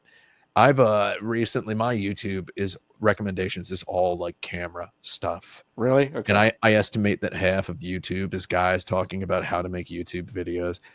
But I basically capture everything I play. Okay. And I capture, like, I want to say most of what I play, I capture with this microphone in my face. Okay. And I have a separate audio track that's me just reacting and talking. What's your storage situation? How do you deal with all that? I was about to knock on it, but then my dog Uh-huh. would freak out. But I've got a big old NAS, a network attached storage on my desk, a QNAP TVS 16 H1688 or whatever X or whatever it's called, which is 16 drive NAS with 12 20 terabyte drives and 4 8 terabyte solid state drives in the solid state slots. Do you do solid state for basically just near term stuff? Then you move it. So I have the solid states are like they're just kind of there, and I use that for like personal stuff. Sure. But the 12 20 terabyte drives are all connected to my 10 gigabit internet that connects directly to my computer. So I have 10 gigabit connection to all of that, and I can capture directly to it, which is nice. And it's pretty fantastic to be able to record all the games that I play and just have them on this drive. And I'm actually starting to run out of space. I'm not totally running out of space yet. I've got like 32 terabytes in the computer, right? Because the stuff I do, it's real interesting. Like I talked about having this NAS on a stream, and someone was like on Twitter or whatever, like he talked about how he's got like 240 terabytes, like, or someone tweeted at me, they're like, you have like 240 terabytes or whatever, like that's kind of crazy. Isn't that overkill for a retro gaming YouTuber? And I'm like, no. And then someone says in the chat, or someone replied, and I didn't reply, right? But somebody, because I haven't posted on Twitter in like over 3 years now, right? So it's like I gave up before Elon Musk showed up. Good for you. I don't post on social media. I'm gonna stop lurking as well. I mean, I basically look like once a week at this point. But someone replied, and God bless this person. Someone replied to, isn't that overkill for a retro gaming YouTuber? I'm like, first of all, is that what I am? Don't label me. But someone replied, and God bless this person. Somebody replied, the video files for capturing game footage easily amount to at least the storage space required for the game. Right, like the video footage captured, the video footage alone for his videos is easily as much as the typical AAA video game. And I'm like,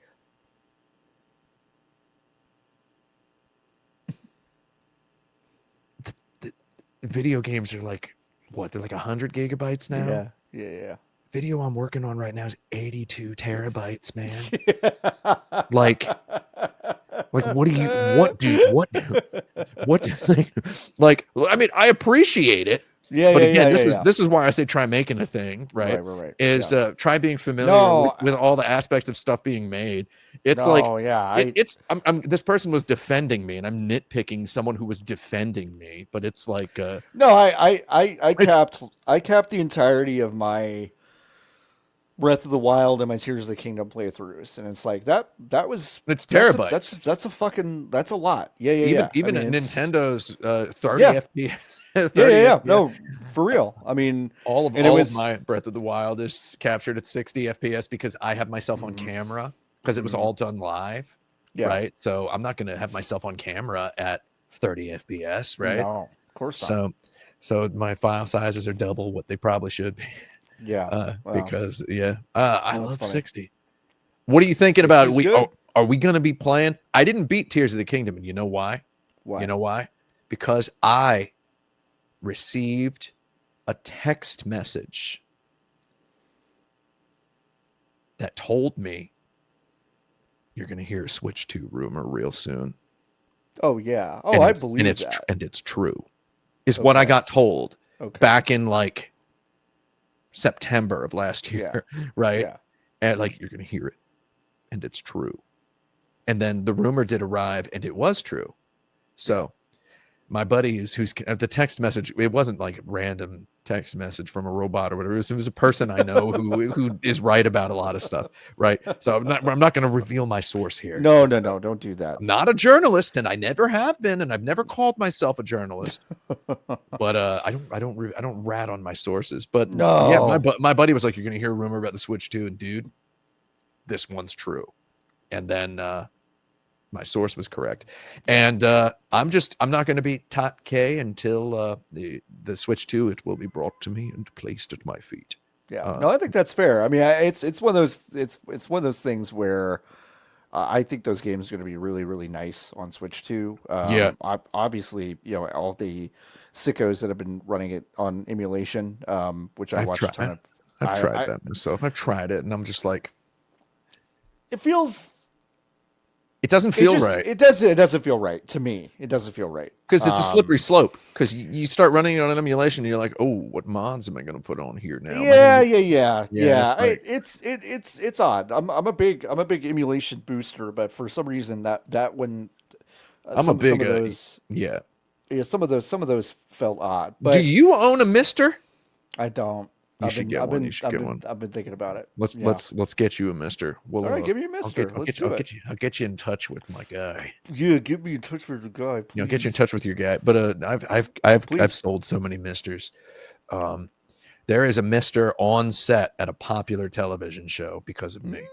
That's fun. We won't reveal which one. We won't reveal sources because we don't want the emulation police, we don't. The copyright cops to show up. No, we don't. To show up and bust down the door and shut the production down forever because some NES games you can't legally buy anywhere are being played by cast members on a television show. We don't want people to know that.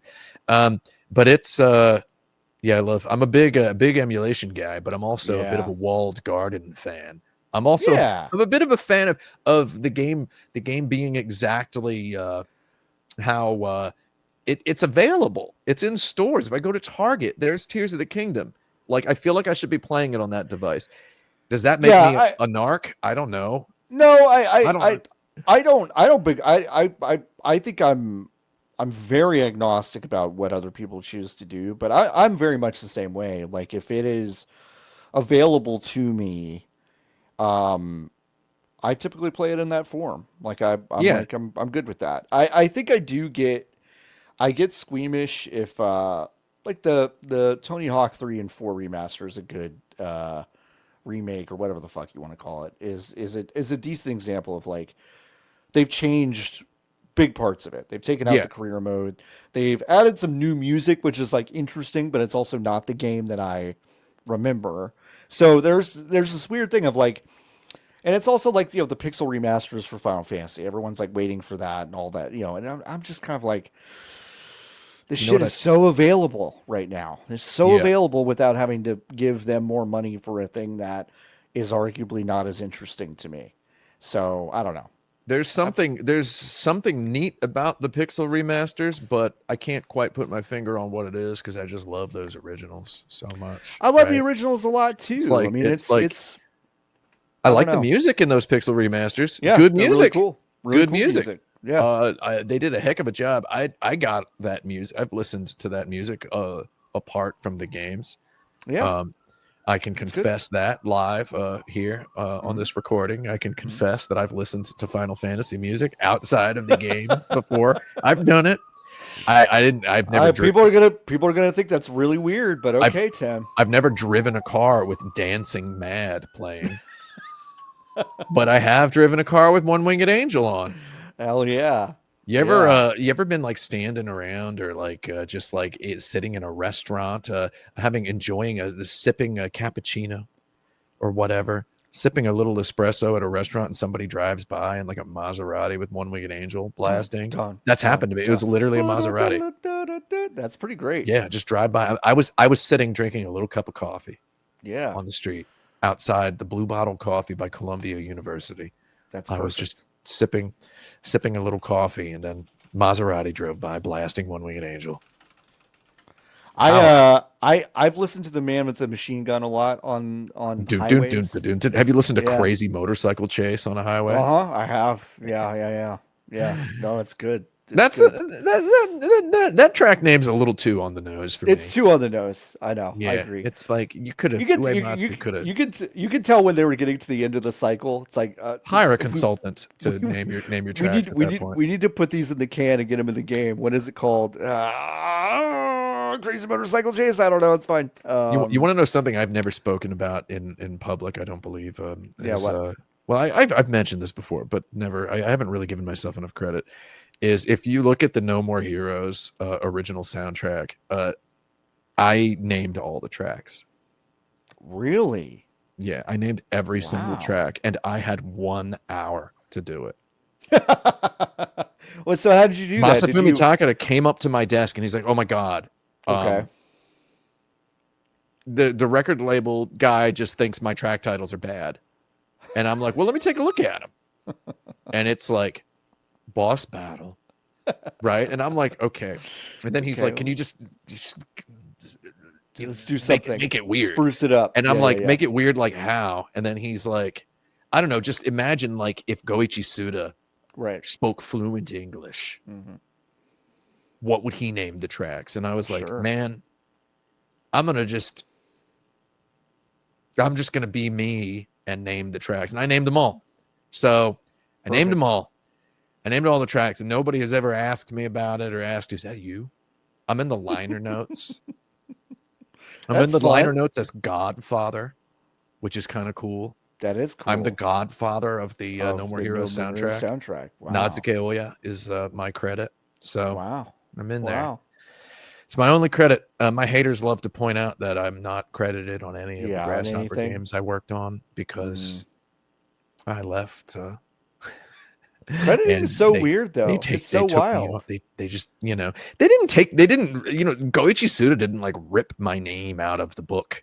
He didn't like shred the dictionary page like dramatically. It's just, they get to the end, they're making the credits, they put names in, and it's just the practice over there. They don't stop and go, but what about the ones we lost along the way? It's like, no, this ain't no Mariah Carey song or. Yeah, but I feel like that's pervasive here too. I don't think it's just Japan. I feel like a lot of people do that. Where they get dropped. They get It happens very frequently. Crediting is weird.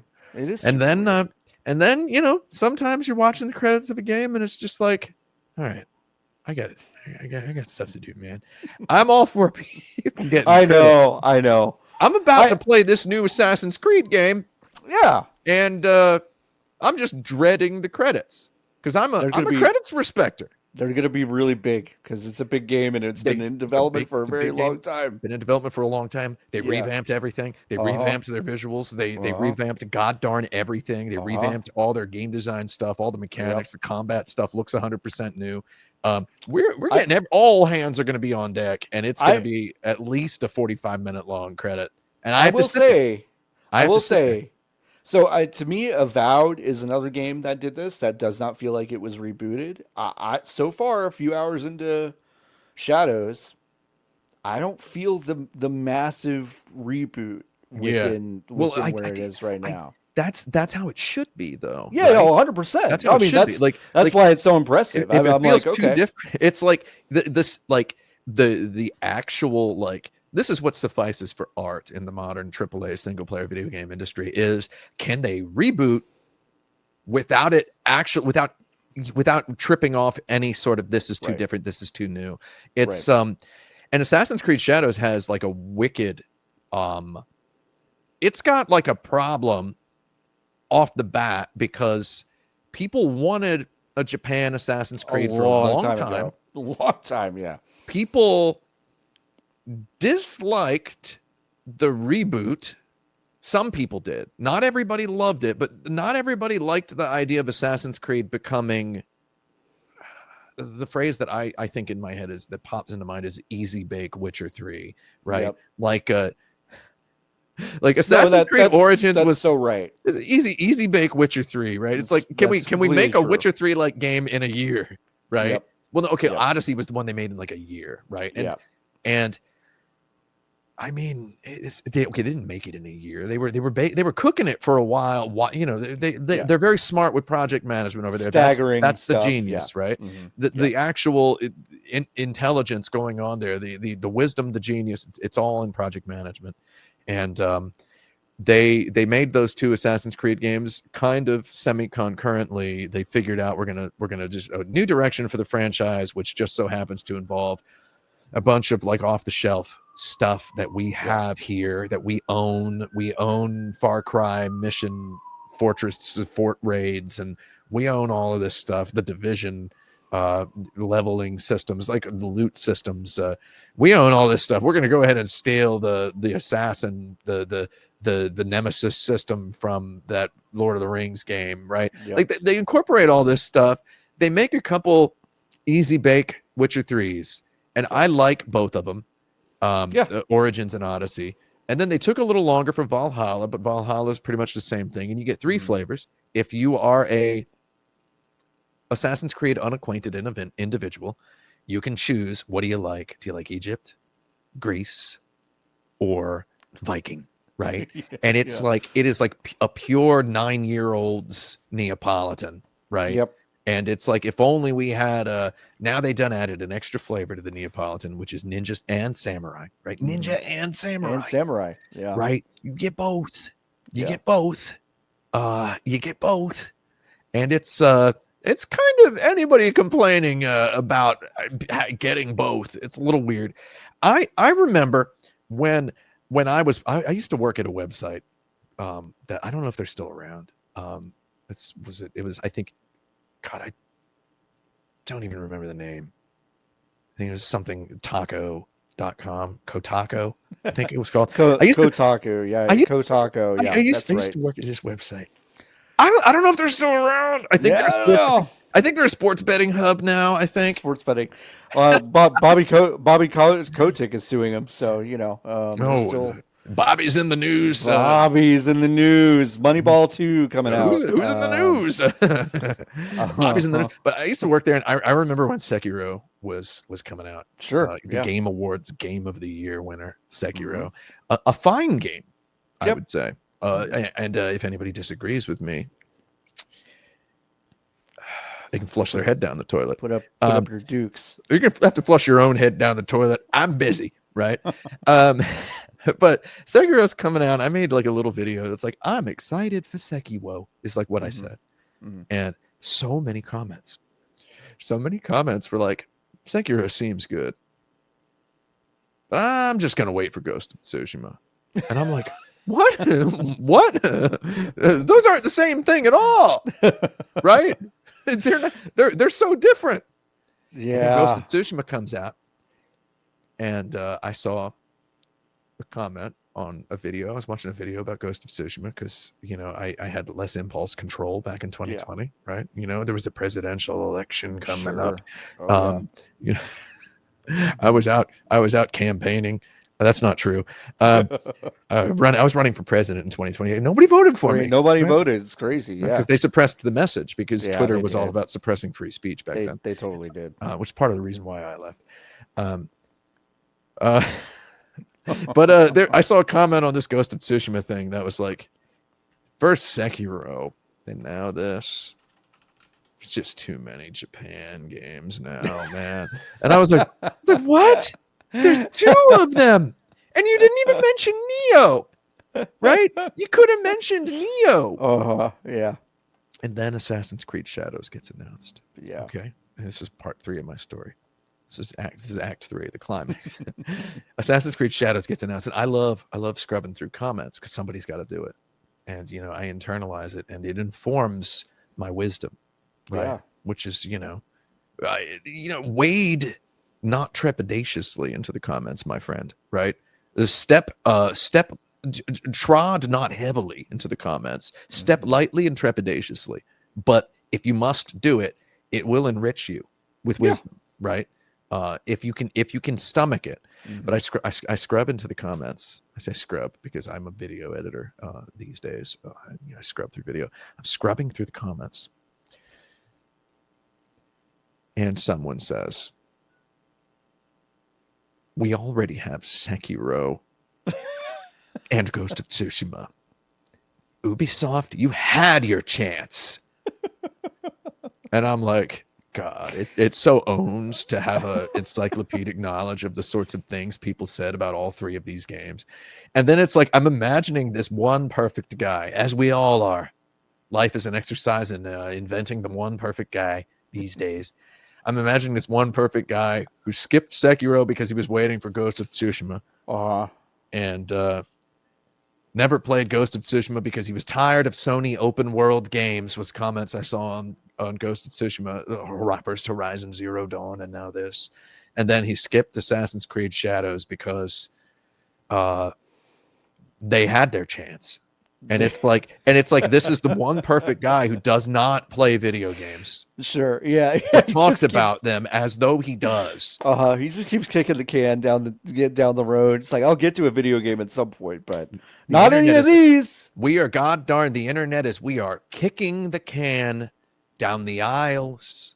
Yeah. Of an Indiana Jones and the Raiders of the Lost Ark end credits, Area 51 sized Library of Congress where somebody done snuck in, replaced all the books with Cliff's Notes, and nobody's reading any of them.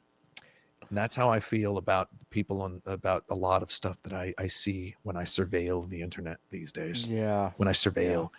And we haven't even gotten into the we don't need to talk about the people who are upset about Assassin's Creed Shadows is to bully them.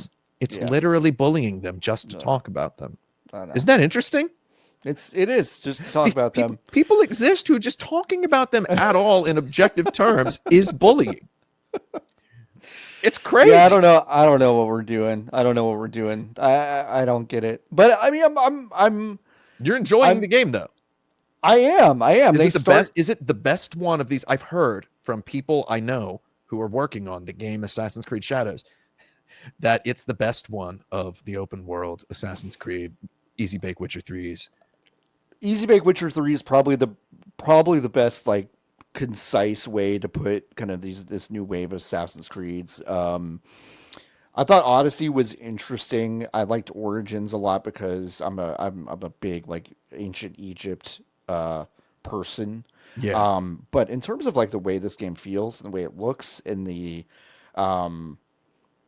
characters that they introduce you to, I think it's good. It's compelling and beautiful, and there's a lot going on. It's really fucking overstuffed, but for those people that really want a really overstuffed open world one of these, like, it's pretty fucking good. I like that they start you with Yasuke, kind of just like wrecking shop, which I think is a good way to start the game. Just go like, hey, like if you've played Assassin's Creed, like, well, you haven't played it like a fucking rhinoceros yet, and it's pretty fun. And like that's really fun. I hear it takes a while to get back up to Yasuke, so they kind of give you Yasuke, and then they're like, okay, we're gonna give you like a break for 5 to 10 hours, which like maybe not be the best strategy. So it's like you're flipping between the characters as dictated by the narrative, right? Yeah, the narrative is basically like you start with Yasuke, you kind of get the table set. You meet some really rotten Portuguese people. They had those. Yeah, they did. Yeah, and it's cool. I set the immersive. They call it immersive mode, which is Japanese track and Portuguese track. Like that's it. Oh yeah. And so I never play Assassin's Creed in English unless it's Assassin's Creed Syndicate or Black Flag. Right. Play it in the language it's supposed to be. Yeah. I was so upset there was no ancient Greek for I know, because I know so many people who could have been dialect coaches for Greek actors for that. Yeah, that would have been cool. I mean, okay, I know like 2 people who probably could have been. Still a lot. Yeah, it's more than one. These are employable people with PhDs. Yeah. Which is this is one situation in which they would have been employable for the PhD outside of a university setting. And there was no acceptable ancient Egypt track for Origins as well. And there was but Mirage delivered. Pretty cool. Delivered on the immersive experience. But they've got Japanese and Portuguese. You know Japanese, Portuguese, yeah. I don't want to brag. But can I? I'm just going to say. I'm going to say a fact, which is I'm going to do the inverse of bullying myself. I wouldn't need subtitles. You Portuguese, really, for real? I got that one. Yeah. Really? I got that one. Portuguese is hard. It's hard. I acquired it long ago. Okay. And I attempted to. I'm not going to lie. When I lived in Argentina as a kid, I attempted to, but I couldn't. Wow. Oh, well, Brazilian I got both of them. Yeah. Wow. Don't tell anybody. If any of my Brazilian fans are listening, they know. They know. Obrigado. Obrigado. Yeah. Domo obrigado. Domo obrigado. They should have called it Domo obrigado mode. I don't know why they didn't do that. Yeah, it would have been good. But that was. But it's an interesting start. You know, you're really playing this kind of bruising style. You immediately like Yasuke, which is cool. And then playing as Naoe is fun, and it's like really different. Well, she's more of an assassin. She is definitely the kind of the prototypical assassin in these games. So you definitely get into that mode, and that's also really satisfying. So my problem with Origins, Odyssey, and Valhalla, all 3 of them, is I think the character movement speed is way too fast. And maybe maybe I'm too Red Dead Redemption 2 pilled here. No, I get it. There's an almost kind of almost like a goofy fluidity to some of those older games where they've toned that down a little bit in Shadows. I feel like I'm gonna check it out. I mean, I've played every Assassin's Creed game. Woo! I've played. I can't say that. I haven't played them all. Well, okay, I haven't played any 2D PSP, sure. PlayStation Vita, like whatever spin-off, whatever the weird little mini ones are. I played all the main ones. The Ezio trilogy. The Ezio di Auditore. When are they ever gonna get back to that is what people ask who don't think Black Flag is better. But then the people who think Black Flag is better say the opposite. And then I'm on the team where I like Unity. I like Assassin's Creed Unity, and I think we need to stop. We need to stop lambasting Unity for the audaciousness of having a face glitch when it came out. Doesn't have that anymore. Doesn't have it.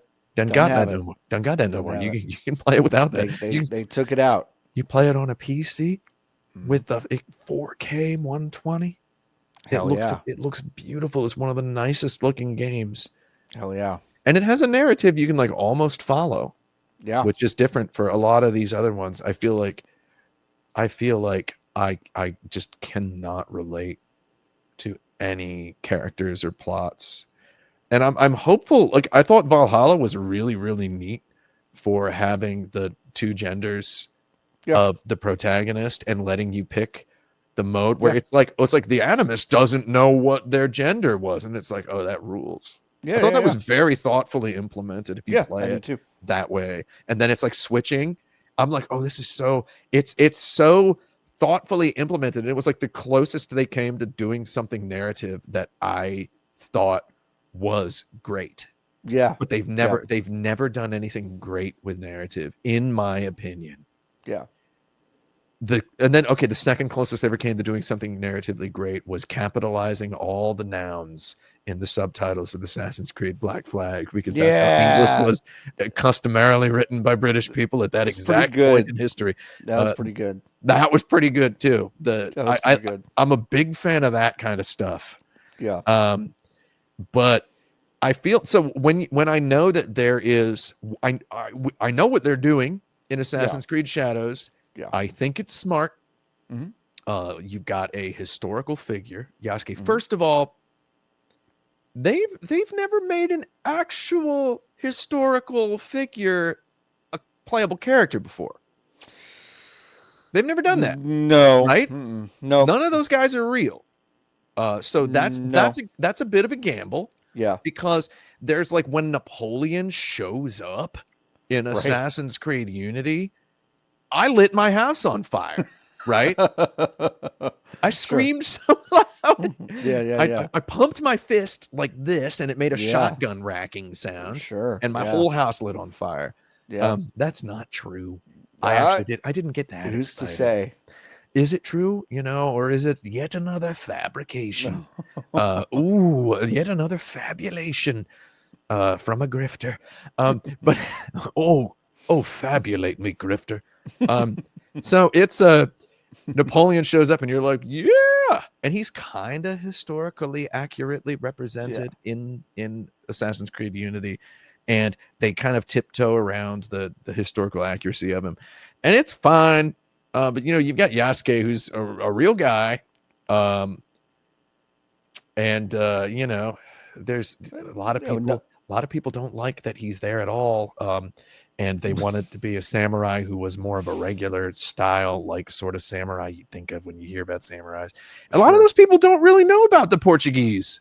No, they don't really know. They don't really know what that was. They need to watch Martin Scorsese's Silence.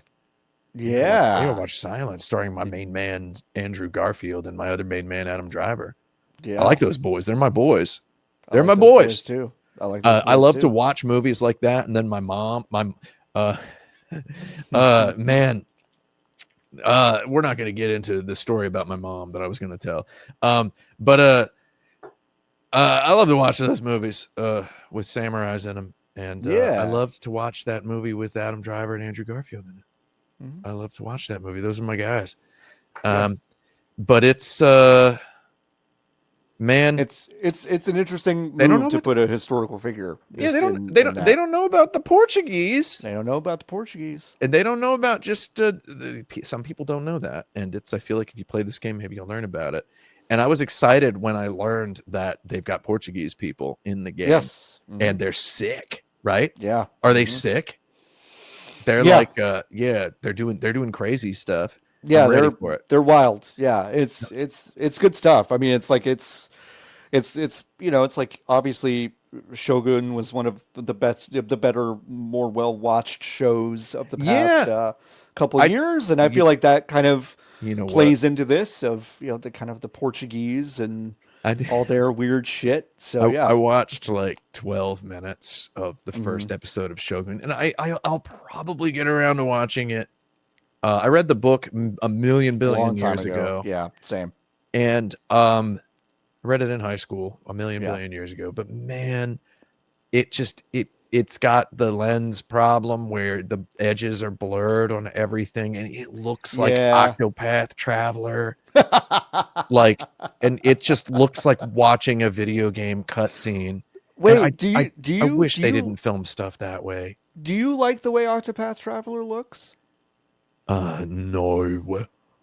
It's okay. Oh wow, you and I are on the same page. I do not like the way those HD 2D games look. You can I don't like them. on the Dragon Quest 3 HD 2D remake. You can turn the touch off, which I've done, which is good, and it looks nice because yeah. But the weird trying to make it look like a diorama of what? Diorama of like a toy I buy at a souvenir gift shop that looks like pixel art. Like why? I don't fucking get it. Why? Yeah. Like why do you want it to look like it's a model, like a tabletop game, like a Warhammer table filmed with a f1.4 lens? Or I don't get it. I don't understand what we're trying to do here. And then it's a shorthand for artistic, is to just have stuff be blurry, and it's happening in so many TV shows now, where you can only see like the middle of a guy's face, and then stuff is blurred. I met the actor Zach Cherry, who's in the show Severance. He's my guy, he's my dude. And I told him, every time I see you on TV, I say, "There's my dude." And he goes, "Really?" And I'm like, "Yeah." I say, "That's my dude." And I met him the first time I met him a couple years back. We were in the green room at the comedy show thing, and I mentioned the show You that he's in on Netflix, right? And I'm having like this Larry David thing. Like, I always see you. I saw you in that show You, and I said, "That's my dude."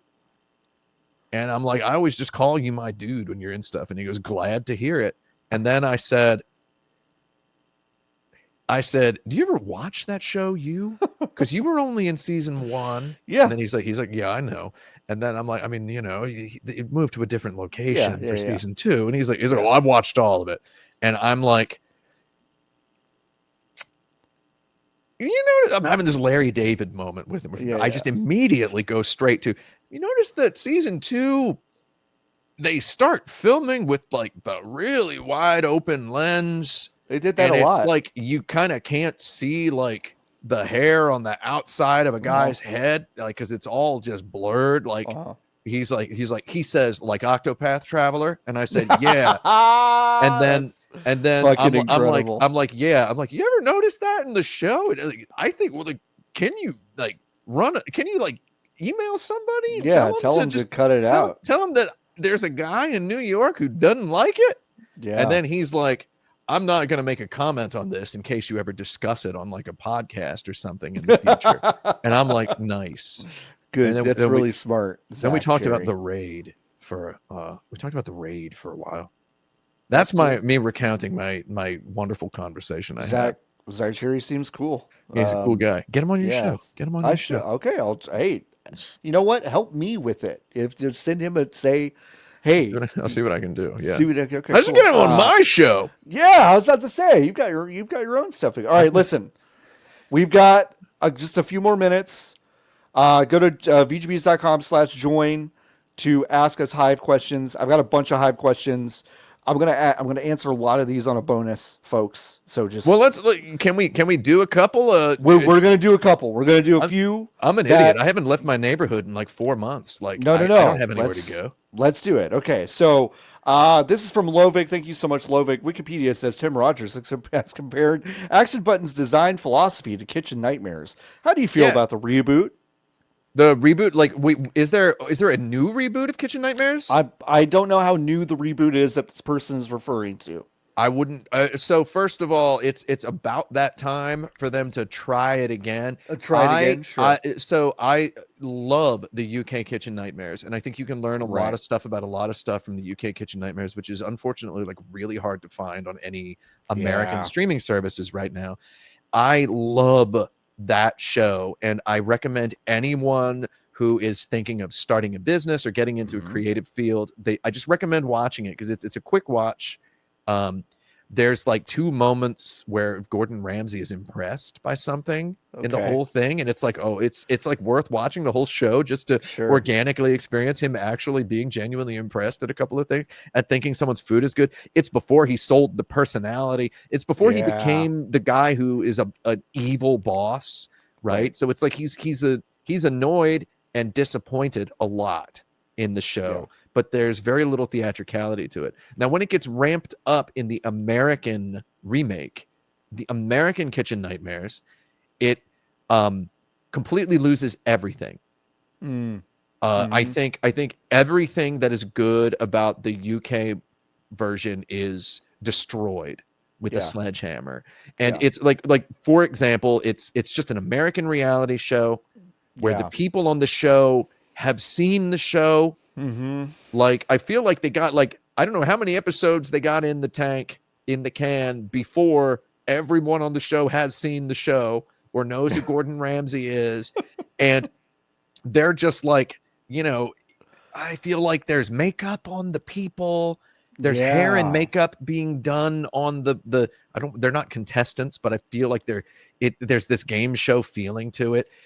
There's hair and makeup that's been done where the UK one is very cinema verite in comparison. It's very Dogma 95, like in comparison to the American one, which is so over polished.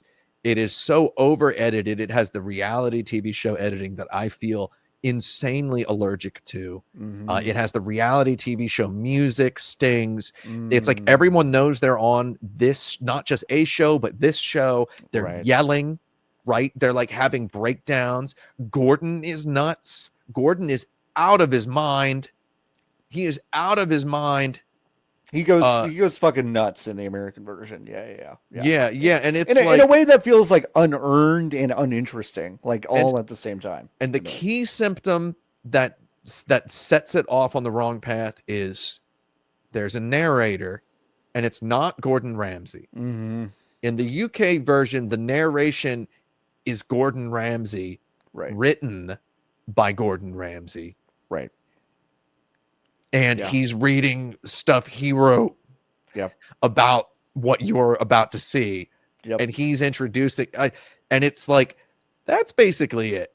So while I also think that any valuable messages one might learn about business, Gordon Ramsay, like I feel like they're all just lost in the theatricality and the presentation of the American one, where all you need to know about the original is simple, local, rustic. You know, you want simple ingredients sourced locally, and you present them in a rustic manner. And then you want 4 or 5 flavors on the plate, and you want a 1-page menu, right? Like, so like, you know, he like, that's what he does to every restaurant he makes over in the UK Kitchen Nightmares. But also simple, local, rustic, 4 to 5 flavors on the plate, and a 1-page menu. That's like the basic tenets of your Gordon Ramsay restaurant. That he would, and I feel like, you know, it's fun to watch, you know, just knowing the 10 commandments or whatever is not the same as living the execution. So, you know, you watch the show, and it's just all lost. So I hate the reboot. I hate it. I hate it. Fuck it. And if there's a new reboot, I don't know about it. If there's a new one, I don't know about it. It is about that time to reboot it. It's about that time. I would say the time has come for them to try it again. Because I know he's got like 42 TV shows. A couple of them might have ended at this point, right? Like he's just, man, lives on television now. Is there a new version? Christ, it's hard to tell. It's just hard to Google anything anymore. It's hard to Google anything. It's all ads. It's all logos not on really. the foam. Not really. Okay. It feels like it's the same. I think that's what they mean. There is no kitchen. Oh, just that. I think it's just what they mean. The American version. Additional kitchen related question. Dull Focus. Thank you. You get to make one upgrade to your kitchen. What is it? For me, I'd like it to be bigger. Bigger. Okay. My kitchen. I mean, because counter, you've got a New York apartment. I'm sure it's very small. My kitchen counter is a little bit smaller than a large Domino's pizza box, and I know this for a pretty good reason. Like that's how much available counter space I have on my kitchen counter. Okay. We use the stove top as a counter. I'm chopping vegetables on the stove. I have the cutting board on the stove. So I had to do that in LA a lot. So yeah, I get but that. Also if I mean realistically, I would like a light also, because somebody upstairs, I think if I could do one upgrade, it's a toss up between a new refrigerator that works, because our refrigerator, I call it the rot box, because stuff gets, it's like lower, it's below room temperature in there, but it's just not cold enough. And then also a pipe burst upstairs and it flooded our light and it shorted our outlet, and the electrician wants $1,800 to fix it. And I just don't want to pay $1,800 to fix Why would you be on the hook for $1,800 if they flooded your fucking outlet? Because my girlfriend's dad owns this apartment. Oh, and we're okay. we're basically LARPing homeowners here. Got it. Because he owns the apartment and is a millionaire of sorts. Not a billionaire, just kind of a millionaire. Mm-hmm. And he's weird. And he lives on a farm with some ducks upstate, literally. Several Pomeranians. He has 3 Pomeranians. Wow. We've got 5 Pomeranians in our little extended family here. Sure. But he's like, well, you guys can live there if you pay the building fees, the property taxes, and if there's anything busted or whatever, just get it fixed. And building fees and property taxes together equal, let me tell you, more than I would pay to rent this apartment, more than I would pay to rent an apartment in New York.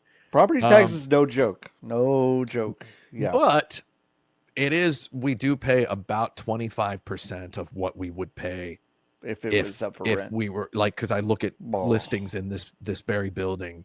Yeah. So I don't know why someone would pay $10,000 to live in this apartment. Like, what is that is insane. That's crazy. I hate this apartment. I hate this building. I hate it. And I'm paying almost $3,000 to live here. Like, why would you pay so much more than that? It's crazy. Yeah. The location is incredible. We're right on Central Park. Yep. Right. That just about says it. We have a 100 walk score, 30-second walk to the subway. That's great. For $3,000, I could live somewhere beautiful. But yeah, I would like a light in the kitchen because it's pitch dark in our kitchen. Light in the kitchen seems a totally reasonable thing to want. Chris, I would probably say a pot filler for me. Yeah, one of those fucking faucets above the stove. Because boy, one thing I'm not good at is carrying big pots of water from my sink I'm not good at that. I spill a lot, so that'd probably be my choice. My Hero Zero asks, what would you rather play, a Deadly Premonition or Mizurna Falls? Mizurna Falls. Okay. Any explanation? I've never played Mizurna Falls, so I played Deadly Premonition, but not Mizurna Falls is chill as heck. I think it kind of hangs together as a video game. And I think Deadly Premonition is Deadly Premonition came out and a couple friends and acquaintances are just like, oh, have you played this game? It's so stupid. And I'm like, okay. And this game is it's like the worst game. It has the worst combat. It's so dumb. It's like Twin Peaks if it were rewritten by a complete moron. Oh my God, it's the stupidest trash. Oh my God, I love it. I beat it. And then now, privately, they're saying this, and then they just start hyping it up. Yeah. To all their friends and saying it's the best. And then, years hence, they talk about it as though it's this thing they've loved forever. They were just like, I don't know. There's kind of like the weird bully-esque, this weird bully. I have too many memories of this weird bully-esque behavior toward that game specifically, where it's you can meet it on its own level and enjoy it. But right. And it's cool. It's a big, weird, crazy open world that's done on a shoestring budget. And there's so much to like about it, but I don't know. I just have too many toxic memories. I get that. I have too many toxic memories of it. I think people have only begun, and I still don't think they're very good at it. They've only just begun to get comfortable with engaging with stuff that is, just a little bit outside of, I think, the very traditional, obvious structure of games. And, it's they identify something as bad if it has a specific kind of friction in it, and then they don't know how to talk about it in any other way. I mean, I think my friends unironically liked it. Sure. And they were being ironic about ironically liking it. Yeah, exactly. Which is pretty toxic. It's pretty annoying. Yeah, it's I mean, I don't want to use I know the word toxic like means I'm using the word toxic as like a word, not as not as the buzzword that it not means. They're cancelable. Yeah, not the it's poisoned. It's just like poisoned thinking to be ironic about being ironic. It's like we got to stop at that point. Agreed. But I genuinely really like Mizerna Falls, which is one of those games where you Google it and you see screenshots of it and you see GIFs of it posted on Tumblr and you're like, I gotta play this. And then you do. 90% of the time, you just are very disappointed by those games, right? Speed Power Gun Bike, I think, is the ultimate video game that everyone sees and is like, I gotta play this. And then they do, and it's just like one of the worst experiences they've ever had. Mizerna Falls was similar to that for me, but I did happen to play it in the early 2000s. Walked into a store and bought it. I was like, oh, refreshingly surprised. I actually enjoyed this game. Yeah, good. I enjoyed this little game. That's a good And I enjoyed Deadly Premonition 2. Yeah, sure. Not Deadly Premonition 2. No. Deadly Premonition 2 is bad in a bad way. Yeah. Deadly Premonition 1 is good in a reasonable way. It's a shame. Yeah, I didn't enjoy the second one either. Papa Bear Zach asks, hey, let's talk about Xenosaga some more. We talked about Xenosaga a bit. Love Xenosaga. Pied Piper getting restored and being playable soon in English for the first time will complete a dream of mine, the Xenosaga freak. Is there a piece of lost media you dream of resurfacing someday? In video games or just in general? I think we're open. Whatever you think. Lost media. I don't dwell too much on. I'm not one of these archaeology mavens when it comes to media. I understand this is like a buzzword, not a buzzword, but it's a fascination now among particularly the younger set, the Gen Z. They're big fans of lost media, right? I understand, by the way, that Gen Z is like 30 years old now. I understand that. I'm 40. Yeah. I'm about to be 46. So don't like anyone listening who thinks I'm misusing the label Gen Z. I'm not. I consider someone who's 30 years old younger. That's a younger person. Same. So the younger set is they're really fascinated by lost media. Yeah. And I had this really weird, when I was a teen, I read a lot of video game magazines. Yeah. And I remember seeing lots and lots of previews and Die Hard Game Fan, Electronic Gaming Monthly, with these gaming journalists back then gaming journalists had real names that they never revealed. They were E Storm. That's just Dave Halverson, right? Who's also another guy there at Game Fan. Scary Larry. Lawrence of Arcadia. Lawrence of Arcadia, for sure. Oh my God. Like, was that just Scary Larry as well? Makes you think, right? Probably, right? Back then, I used to read previews in these magazines and I would see games all the time. And the games that bewitched me most were, do you realize this? They were games that were role-playing games. And they were from Japan. And thus unplayable. Yes. To a fool like me, because they were in the Japanese language. Right. And that is what I've always understood as JRPG. A Japanese RPG is, to me, one of those games which I saw and knew I could not play because it was in a language I did not know. And then I had this beautiful experience of playing. I actually, it was like 5 years ago when I was on my Mister, and I was like, you know what? I can just play any of these now. I can just play them all. And that was a wild time.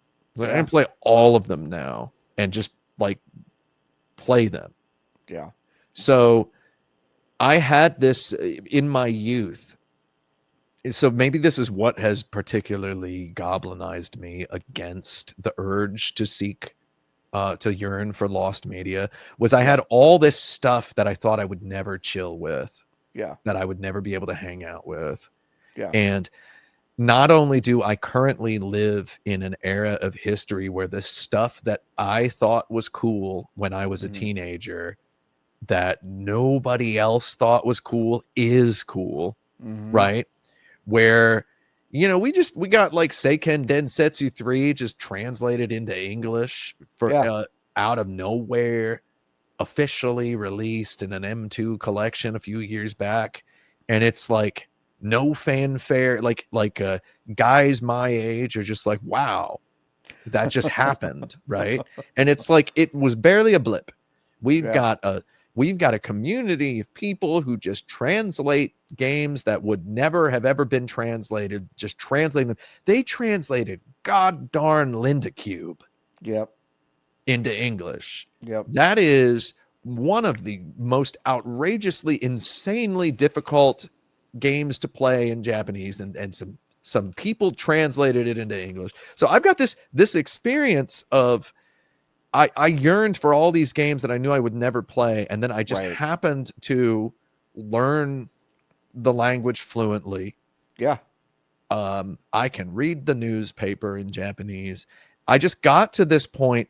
That's actually a big deal. The American newspapers are on like a 4th grade level. The Japanese newspapers like a college level. It doesn't make sense. But you know, somehow they have, you know, they have trains that work, and you know, their public works is very, I don't know, somehow something that works over there. But anyway, you know, so I have that experience of yearning for all this stuff, and then actually just not only becoming able to play it and getting all that stuff and playing all these games. I really wanted to play the game Moon, and then I eventually did, and I sought out the guy who made it and begged him to let me translate it into English, and they should release it in America.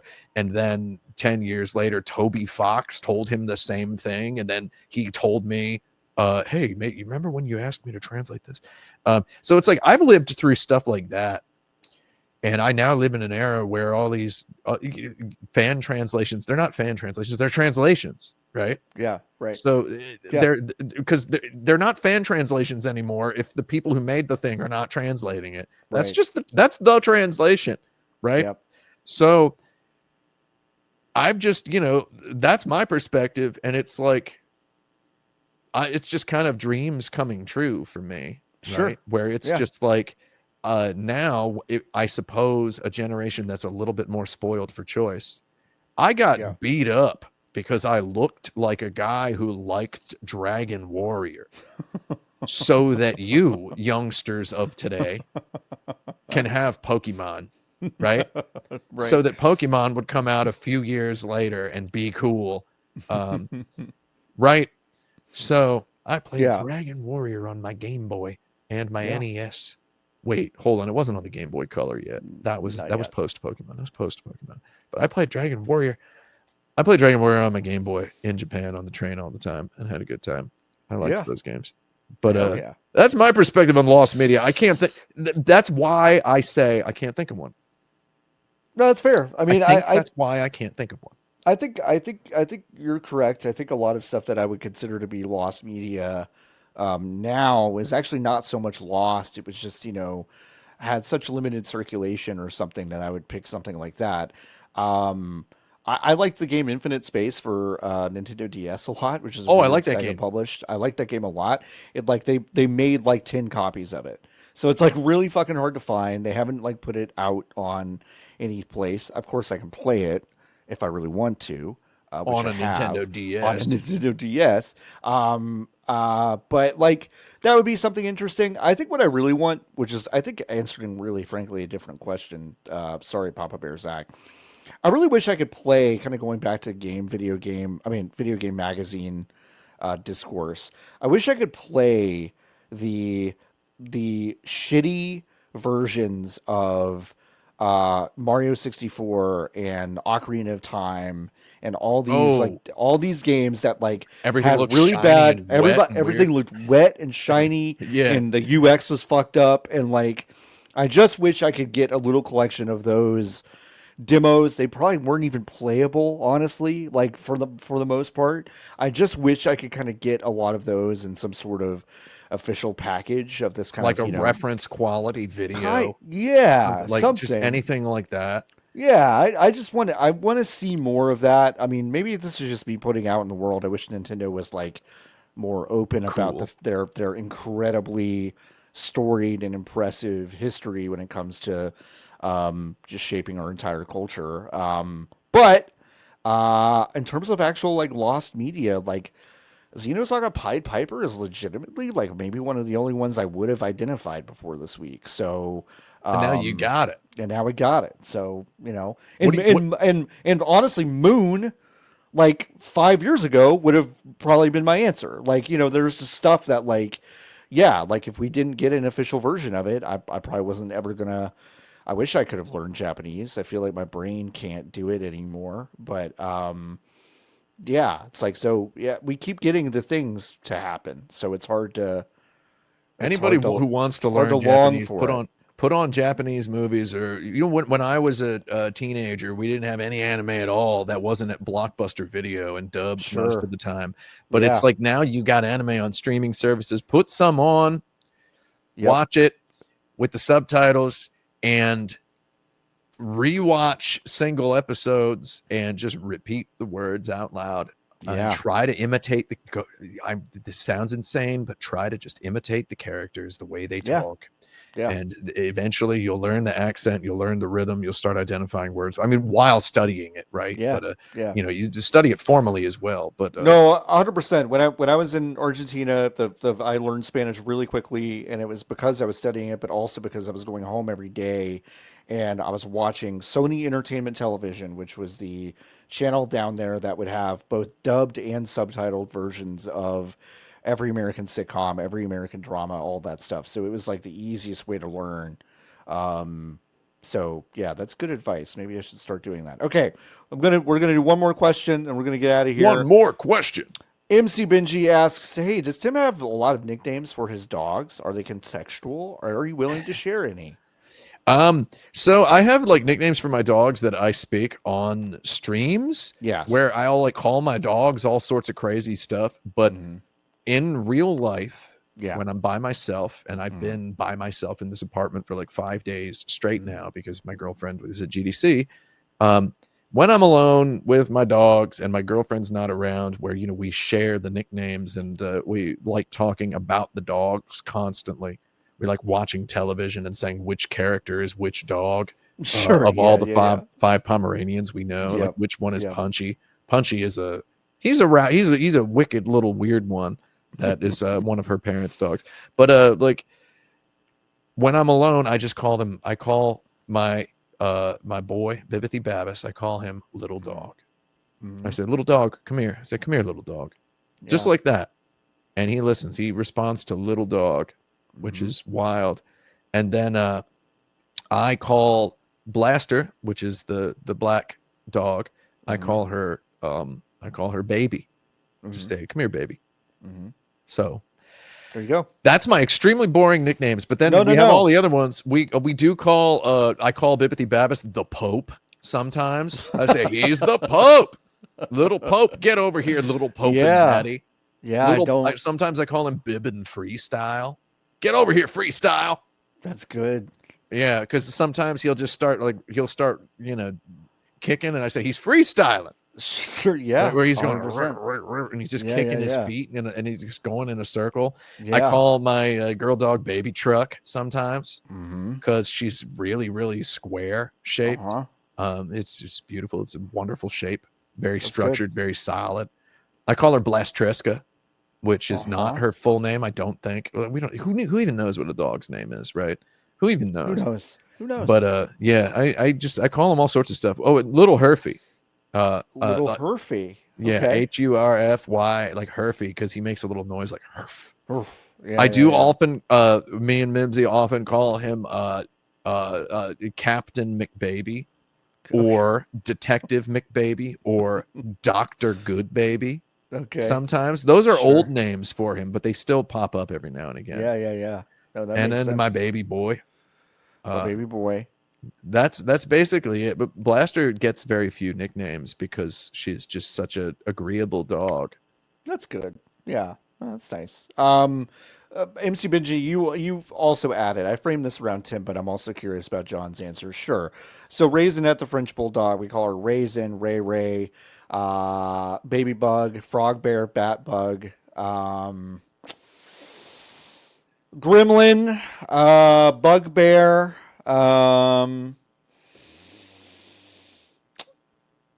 Chunky Monkey, Monkey. That's about it. Ravioli, he gets a lot. Little guy, little dude, little man, Pizza Pocket Man, Pasta Man. Fucking, I mean, it's just like Party Man, Party Guy, Party Dude. Oh, we call Bibbidi Babbis Mr. Chicken sometimes. Mr. Chicken's great. Because he makes awesome. little chicken sounds. That's good. Yeah, it's like it's very, very rare I call either dog truly by their given name. It's very rare, actually. So that's my answer, MC Benji. I'm sure I'm missing some too. I'm almost positive I am, but that's kind of my. I think it's kind of rude to give a dog one name, isn't it? I think it is. Yeah, I certainly think it's strange to give your dog one name and then to always just kind of call it that because I don't know. Yeah, my wife, I don't have just if in my house I go, "Hello, Anne," something's wrong. Something's happened that's not right, you know? It's deranged. So, yeah, it's not good. Names are weird, man. Yeah, super weird. So, yeah, and if she ever says John, I'm like, "What the fuck are you what's wrong?" You know, it's yeah, it's usually something's wrong. So yeah, I think it's good to have a lot of different names for. Have you noticed that like every verified Twitter user who's a real person now has a name that's like a website? Their display name is always like the Objective Gamer, right? And it's like they're verified and they have like 12 followers, and it's like the Objective Gamer. Or it's like I don't know, the Aristocrats punching bag, or whatever. Jesus that's not Christ. Like it's always like they have names that are like brands, like people. Yeah, that's tough. It's very strange. So we're like there's a future, a Gen Alpha future, where a married couple, somebody comes home from their job repairing robots, which is the only job in the world at that point. They come home from their job repairing robots and getting sunburned because of climate change. They come home sunburnt after a long, frustrating day of repairing robots, and they just say to their wife or husband or partner, they say, "Good evening, girlfriends.com," or whatever. Like there's a .com on it, right? There's like a good good evening elitegamer43.com, right? And it's just like, oh, that's the future. It's tough. They're gonna be like, we're the conceit here is that the Twitter display name that sounds like a website is going to emerge into the real world. It will. People are going to be going by names like that. They will. The crazygamer.org. The crazygamer.club. Mm-hmm. Right? Yep. The Lutheran Gamer. Oh my God. Like, can you just imagine like Dr. Disrespect's wife saying, "Good evening, drdisrespect.com." Good evening, Dr. Disrespect. Please turn that camera off. I'm in the bathroom. Should I have? Wouldn't it be fun to have a streaming persona that's Reverend Respect? Yeah, that was a joke I had when I was at whatever that website was called. I was at this website and I said, I want to make a streaming character named Reverend Respect, where I wear sunglasses and I dress up like a reverend. And I was told by the editor-in-chief of that website, who has a newsletter now. Yeah. Yep. Who has a newsletter now. I was told, I don't think the legal team would clear that, because unless you were willing to become a real reverend, I don't know if the legal team is going to be good with that. That would be, that'd be strange territory. And I'm like, all right, okay. It would have been good. I would have committed to it really hard. No, I would have been all full of praise the Lords and whatnot. I've been to church. Yeah. I've been to church. I have been. I know what it's like. I've been there. I know what it's like. We could Except do I've been to Catholic church. We don't have reverends at Catholic churches. No. Nope. And I'm not going to get on there and call myself Father Respect or whatever. It doesn't have the alliteration. It doesn't work. Gosh, this has been so much fun, Tim. This has been a blast. Thank you so much for doing this. What do you want to plug before we get out of here? What I want to plug, I mean, just check out discord.gg/action button. That's the Action Button Goblin Bunker. It's also known as the Action Button Discord. It's the Discord where I've got just I started a Discord the day I quit my job, and now there's just 14,000 people in there who, great. Most of them don't even know me. Yeah. And it's a place. I created a place on the internet that now is a place that has its own identity and community, and it's just the whole internet for me. It's pretty cool. It's where I experience the whole internet. I don't look at the social medias or anything. I think that's where you know what? I think that's where we're headed. I think you're ahead of the curve on that one. People are always telling me, your Discord is so good. It's so much better than other fan Discords. And I go, it's not a fan Discord, you idiot. I made this place to hang out. I wanted a place to hang out, and I thought if I made it, there would be a couple hundred people who were cool. And it turns out that was just the right idea. Yep. And it's thousands now. And I just hang out there, and I all the people there are great. And you can meet people who you can talk to people, there's things and events happening just all the time, and it's just a wonderful place, and it's so much better. It feels like the dream of the old AOL chat room is fully realized in just Discord servers in general. That's perfect. If Discord ever gets some sort of Nazi takeover or whatever, I'm gonna lose my mind. And I'm gonna lose my mind. What else am I gonna do? Go outside? Going outside is okay, but also check out twitch.tv/action button. That's the television is actually abbreviated TV on most URLs. So twitch.tv/action button. I pronounce the TV. I read the TV all the way. Sure. Twitch.tv. I said that with Justin.television. Justin.television. Yeah. Twitch.tv/action button. I stream every Friday. At what time? How dare you ask me that? When I feel like it. And I also stream either Tuesday or Wednesday. Which one, when, I don't know. But I stream quite often on there, and I talk to my chat, basically. Perfect. I talk to my chat, and I play Dragon Quest. Because it's my off hours. It's not my job. That's a good time. It's not my job. It's my fun. I do it for fun. Yeah, it's your little fun time. When you think about, kind of a sick thing to do for fun. It's kind of a weird thing to answer viewer questions. I don't know. It sounds like fun to me. I don't know. To answer viewer questions in real time for several hours. No, it's good. It's like a weird one-sided conversation, but it's not really that one-sided. I think it's hard. Yeah. It's not easy. It's not like, it is not relaxing. Right. But it kind of is, on the level of stress of like playing a video game. Totally. Yeah. Right. And then when you're actually playing a video game and talking and responding to the chat, it's like playing a video game while playing a video game. So it's like it actually gets pretty sweaty when you've streamed video games before. Yeah. So you know what it's like. But it's the whole just talking to people, I feel like it's easier than being on a podcast. Yeah. If that makes sense. Yeah. It's easier than being on a podcast because you just have the constant flow of instant feedback to the viewer. So makes sense. I'm not here to dissect what it means to be on a stream, but that's it's good.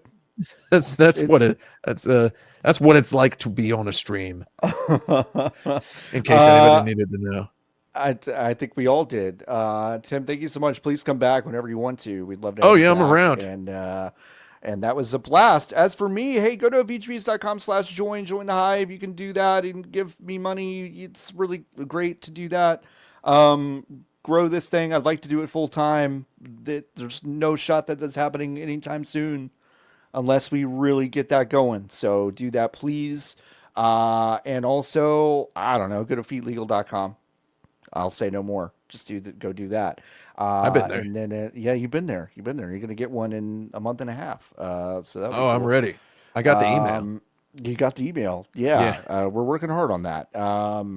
Tariff serve. Tariffs. I love stuff that lets me do more stuff all the time. That's I've got awesome. My desk is crammed with stuff that lets me do more stuff more quickly. I love it. So that's been a fun thing to get going. So thanks everyone for hanging out for this one. By the way, go to makeyouthink.club. That's Niki's newsletter. They are not here to promote it, so I am promoting it for them. And also follow Niki over on Blue Sky at Niki Grayson, and then you can follow me at floppyadult.com. Fuck. All right, let's get out of here. Until next time, keep on buzzing. Bye.